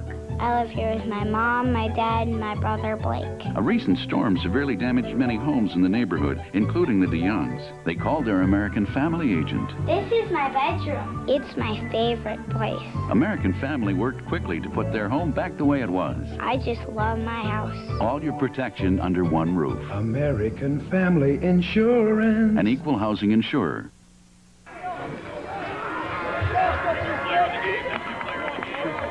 Marty? Jeremy Sensabaugh, whose 3-run homer in the top of the 8th inning, has put Butler ahead 4-2 as we play here in the bottom of the 9th to the opposite field. Sensabaugh, he had a home run in game 1 of this 2-game set today. And the first game to right field, this time to left field. And his club now with a 2-run lead courtesy of Jeremy Sensabaugh's 3-run homer, his 7th of the season, the Pepsi Player of the Game. J.P. Moran, the leadoff hitter, the 7th-place hitter for UIC, takes the first pitch for a strike from Neil Walther.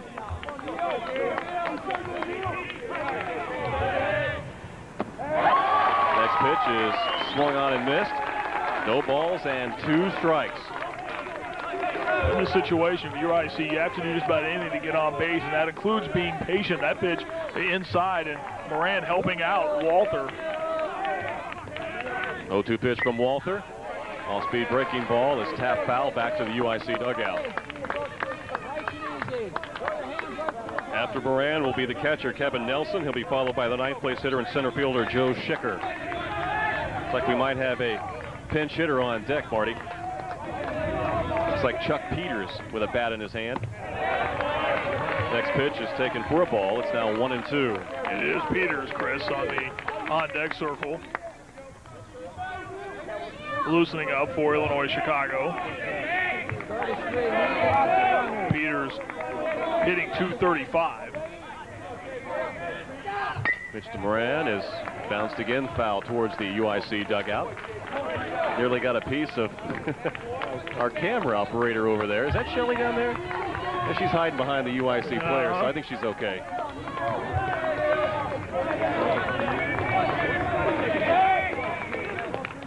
One and 2 on the leadoff hitter here in the bottom of the 9th inning for the Flames, trailing by 2. Moran able to get a good piece of it, serves it in the left field for a leadoff single. So the potential tying run making his way to the plate, pinch hitter Chuck Peters. 3rd hit of the game for J.P. Moran. Just went with the pitch that time, Chris, and lofted it over the head of the shortstop low into short left field. You'll watch it here. Just went down and got the pitch and just lofted it over the head of the shortstop. So the tying run comes to the plate, as Chris mentioned, in Chuck Peters pinch hitting for Kevin Nelson, the catcher. Peters, Chris, hitting just .235 with a homer and 7 knocked in. Pretty good size, young man. Got a runner at first base. Butler leading 4-2. Nobody out. Peters announced at the plate, 6'2", 210-pound freshman from Sandburg High School in Orland Park, Illinois. Walter still out there. A couple of pitchers warming up down in the Butler bullpen.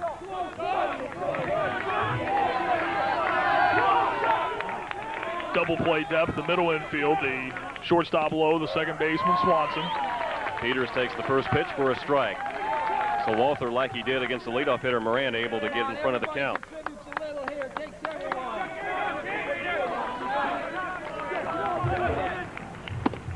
Next pitch is taken down for a ball. It's now even at 1 ball and 1 strike. On deck, Joe Schicker, the center fielder. Now, if Peters gets on, you would think Schicker would be sent up there to bunt. His team down by just 2 runs. Walter's next pitch, off speed, just a piece of it. Peters is able to foul the ball at the plate. Now it's 1 ball, 2 strikes, just like on the leadoff hitter Moran. So the key to all this, though, Chris, is Peters has to reach base in some fashion here for that to all play itself out. And chasing a pitch low there that time. See the rally caps on the UIC Flames in the dugout, turning them inside out. Good pitch by Walter, down and in, gets Peters to bite, and he gets the strikeout, and more importantly, the first out here in the 9th inning. For Peters, Chris, that's the 15th time now in 52 at-bats he struck out this season. Looks like we're going to get another pinch hitter for Schicker. Coach Mike D still deciding exactly who he's going to send up to the plate for his center fielder. Granderson, the leadoff hitter, is in the on-deck circle right now, but he's still a hitter away. And grabbing a bat coming off the bench will be Bogdan Gerglak. It's G-R-Y-G-L-A-C. A-K, I should say. And Jay will be number 52, Bogdan Gerglak. Gerglak will come on to hit. A senior catcher, 6'1", 205-pounder out of Lane Tech in Chicago. Coach D looking for a little power in this situation. Sends up one of his reserve catchers. Gerglak, no homers, but he's knocked in 11 runs this season. Here's the first pitch from Walter, outside for a ball. To Bogdan Gerglak.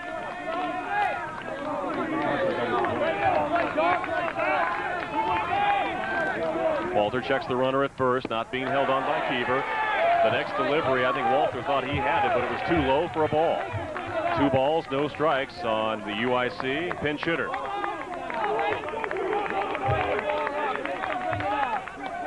Granderson, with 3 hits on the day, is on deck. Moran getting a lead at first, not being held off, and Gerglak takes the next pitch for a strike. Looking for another base runner. Apparently the take sign was on in that situation. Now Gerglak will be on his own. Still ahead in the count, 2 balls and 1 strike with 1 out. Walter's delivery is in, gets in on his hands. Walter makes the pickup, tosses over to first base with a second out. UIC down to their final out, and will be leadoff hitter Curtis Granderson. And Walter really there, the only play he could make was to first base on that one. It wasn't hit all that hard, and Gerglak doesn't run exceptionally well down the baseline and made the safe play there too. You don't want to try and get cute in that situation and try and start throwing the ball over the infield. So now 2 are out. Head coach Steve Farley coming out of the Butler dugout along the third baseline. Left-hander warming up down in the bullpen. And a left-handed hitter coming to the plate.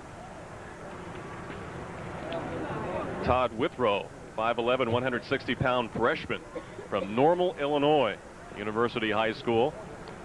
Farley has yet to indicate if he's going to make a change or not. He's going to go ahead and stay with Walter in this situation. You got right-handed hitters coming up next for UIC, so he's going to go with Walter against Granderson. He's hit the ball solidly, Chris, in his at-bats today. He singled to left his first time up, a run-scoring single to third, and then he doubled to right his last time up. 2 outs here in the bottom of the 9th inning. The Butler Bulldogs have come from behind, have taken a 4-2 lead. The final out for UIC, Curtis Granderson. a freshman right fielder. Here's Walter's first delivery. Fastball taken high for a ball. Not contesting Moran, and he was able to move down to second base on that tap back to the mound by Griglack. He's out at second base. Next pitch taken for a strike. Granderson was up there to take the first strike, and now he'll be on his own. Count is even at 1 ball and 1 strike. Walter from the stretch position, the junior right-hander lets it go. Off-speed pitch down, and Granderson can't catch up to it. Worked off-speed that time to the freshman, and the pitch breaking away from him, and he swung right over top of it. Neil Walter, if he can nail it down, will pick up the win in relief. And the Butler Bulldogs would head to the NCAA Regional Tournament. 1 ball, 2 strike. The UIC Flames down to their final strike of the game. And of their season. Walter's delivery swung on and foul tipped at the plate. You can anticipate the Butler Hang on crowd. a second, everybody. The Butler players were each about 2 or 3 steps out of the dugout. Well, Granderson able to stay alive as Olsta unable to hold on to that foul tip. Well, you know, it's got to be exciting for these fans as well as these players in the dugout. More so for Butler, obviously. Here's the 1-2 delivery again. Walter to Granderson. It's hit hard. Foul down the first baseline. And once again, they take aim at our camera person, Shelley, down there. Granderson doing all he can to keep this at-bat going. Ball, 2 strikes. Fought that pitch off. And just able to catch a piece of that last pitch. I think Walter wants to get him. He doesn't want his coach to think about making any pitching changes. You want to be on the mound last when your team wins a championship. Here's Walter's delivery. Off speed is up high for a ball. So Granderson able to fight off a couple and is even the count up now at 2 balls and 2 strikes. Sean McNichols would be next should Granderson reach. And McNichols certainly has yard power. He's hit 4 this season. Walter out of the stretch, texts the base runner. Moran. Here's the pitch on the corner for strike 3 called. And the Butler Bulldogs are going to the NCAA tournament with a come-from-behind 4-2 victory in the American Family Insurance MCC Baseball Championship. You can see a bunch of Bulldogs right there jumping on top of each other. The fans in the stands made the trip over from Indianapolis in appreciation for this great comeback by the Bulldogs, who lost their opener 10-5 to Cleveland State and stormed back with 3 consecutive victories. Marty and I will be back in just a moment with more from Wright State's Nischwitz Field on Time Warner Cable.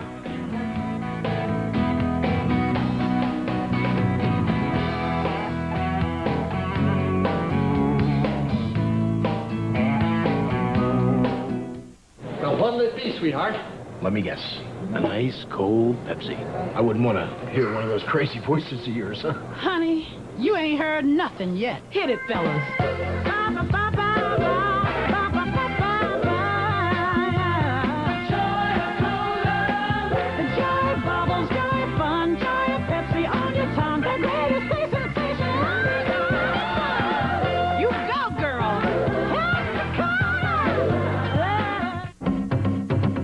Choosing the college that's right for you can be tough. If you're looking for a university that can help you start right, look at Wright State University. We are committed to your success. We offer more than 140 degree programs, and many have been nationally recognized for excellence. Wright State is dedicated to building a better tomorrow for its students. The best come to Wright State. Check us out and you'll see why. Call 1-800-247-1770. That's 1-800-247-1770. See Wright State University Athletic Director Michael Cusack out there ready to award the awards in the American Family Insurance MCC Baseball Championship. The Butler Bulldogs with a 4-2 win, won the opener 6-2 to force this title game. You can see the Flames, the UIC Flames, coming out to pick up their awards. Obviously, Coach Mike D and his group not real happy coming into this game, not losing a game, and the Butler Bulldogs, you got to give them credit, Marty Bannister, and the way they were able to fight back and show that Bulldog attitude and come away with the championship. Well, I think they played really, certainly in the first game, and for the most part in the second game, the way that Steve Farley talked about when we began our broadcast coverage earlier in the day. He felt, hey, we've got nothing to lose. And we think all the pressure's on Illinois Chicago. They haven't lost a game yet in this thing. I'm trying to tell my kids, hey, let's just come out, have fun, and play baseball today. And I think they certainly did that. They got timely hitting.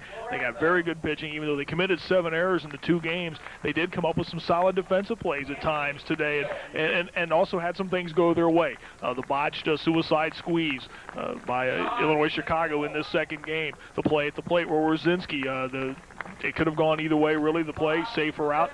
From our vantage point, it looked as if he was safe at home plate, but the umpire called him out. That's the way it goes into the books, and those are a couple of big runs right there. Maybe we're still playing right now, game tied at 4, but as it is, Butler's going to the NCAA tournament. And they will not know until probably after sometime tomorrow exactly where they will be headed, but it's the first time for the Butler Bulldogs in the NCAA tournament, and had a group of Bulldogs over there real happy as they were the 4 seed coming into this tournament. They knock off the number 2 seed UIC Flames, and you can see in your picture there the UIC Flame players had a tremendous season, come up one game short of setting a school record for victories in a season.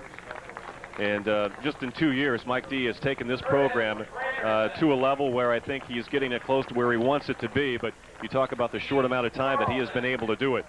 And you've got to credit those young men out there receiving their awards, the runner-up trophies in the American Family Insurance MCC Championship, the UIC Flames, for a tremendous season. And, Chris, we've been handed the American Family Insurance Midwestern Collegiate Conference All-Tournament team, the selections for the 4 days of baseball here at Nischwitz Stadium at Wright State. The All-Tournament catcher is Wright State's Chris Grimm. Justin Kiever from Butler selected at first base. Keith Lillash from Cleveland State at second base. Scott Gillitzer from Wisconsin-Milwaukee, the shortstop. Bob Rosinski from Illinois-Chicago. At third base, Lance Links from Butler, the designated hitter. The guy who certainly had some of the bigger hits in this, especially this afternoon, Jeremy Sensabaugh, our Pepsi player of the game, selected as all-conference in the outfield, along with J.P. Moran of Illinois-Chicago, Luke Murphy from Butler, who had 9 hits in the tournament. The pitchers, Nick Worm and Neil Walther, and the most valuable player of the tournament, I think a pretty good selection here, Jeremy Sensabaugh, whose 3-run homer ended up winning things for Butler.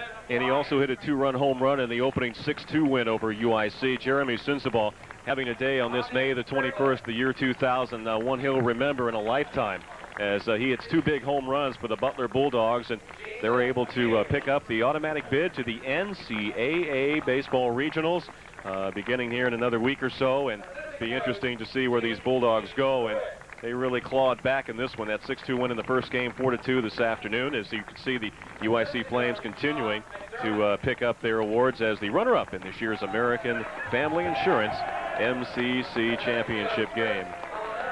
Head coach Steve Farley of Butler just got soaked. The proverbial Gatorade, or all sport, if you will, in this case, dumping of the cooler over the back of head coach Steve Farley. He just got drenched down there, but as you can see him right there, they got him pretty good. He wasn't even ready for it, and I see some of the remnants of the cooler left on the field there.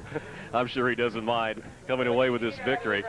You know, Butler finishes the season with a record of 31-26 on the year, and really played well in the second half of the season. And some had questioned maybe their non-conference schedule, but they were able to come up with the big victories here this afternoon in a very competitive tournament all weekend long. And I think, Chris, what you talked about, competitive, they are the number 4 seed, and they end up winning this thing here this afternoon. And when a 4 seed can come back from the loser's bracket as they did to win, I think that shows you that's from top to bottom. It was a pretty good field, the 6 teams involved in this tournament. And they probably pulled off the biggest win as far as where the brackets turned when they defeated the University of Wisconsin-Milwaukee 12-6 the other day. That was a huge win because they put Milwaukee in the loser's bracket. They knocked off Milwaukee. They've knocked off USC in back-to-back games here. They had to do it to win the championship. So the Butler Bulldogs deserve the credit. You can see now they're receiving their first-place awards. Hope you can pick up the audio in the background. The Butler Bulldogs roster, Aaron Phillips, Luke Murphy, number 4, picks up his award. The backup infielder there, Nick Breitich. A big hand for the MVP of the tournament and our Pepsi player of the game, Jeremy Sensabaugh, number 9.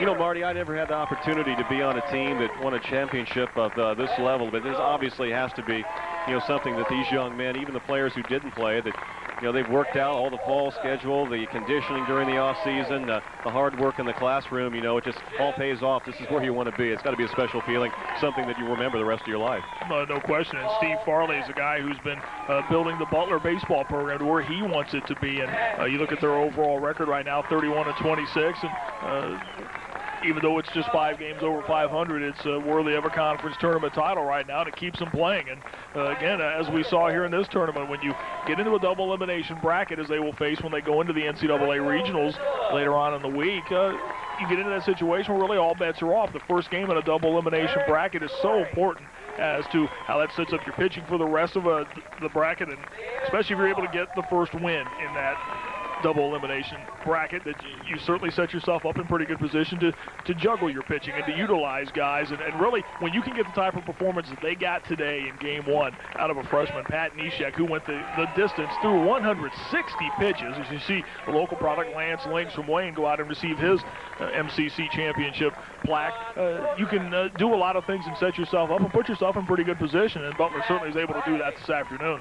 Yeah, you mentioned the outing by Pat Neshek. That's exactly what Butler needed in that opener. I think there were times where they thought about maybe pulling him, and if they had the arms and the depth in the bullpen to do that, they may have, but they stuck with him. They were able to get some clutch hits, some good defense in situations. Even though they committed 4 errors in that first game, they were able to overcome that. But also, Wes Hone in the second game, he was able to battle, finish strong, gave way to Neil Walther, who came up with a victory in relief on the big 3-run home run in the top of the 8th inning by Jeremy Sensabaugh. And pitching and defense, that's what wins games for you, keeps you in games. And the Bulldogs were able to make the big plays when they had to. And that home run ball helps. Oh, no question about it. But what everything else does, though, it puts you in position to get shots like that and to make them really count. A 3-run homer, if you're down by 9 runs, doesn't do you a whole heck of a lot of good. But a 3-run homer, when you're down by just a run, you're still in a baseball game. It certainly turned the tide, and Sensabaugh's home run certainly did that.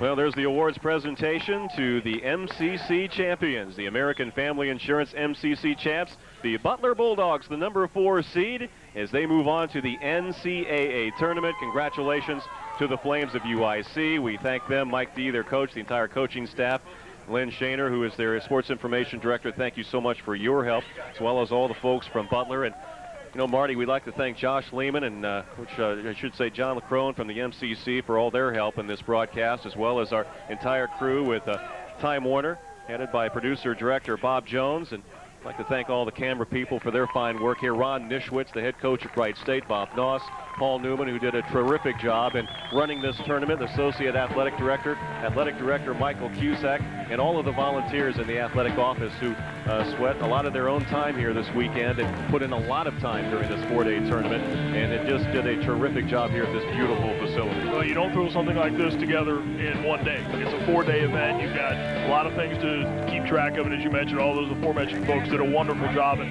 as well to our folks at Time Warner Sports, a great job. Well, we thank all those involved. It was easy for us. Marty Bannister, once again, a pleasure to work with you. Same here, Chris. Enjoyed it. Look forward to it again. Once again, our final. This is Chris Collins for the crew and Time Warner. The Butler Bulldogs, the MCC champs. They defeat the UIC Flames 4-2. Thanks for watching the American Family Insurance MCC Championship on Time Warner Cable.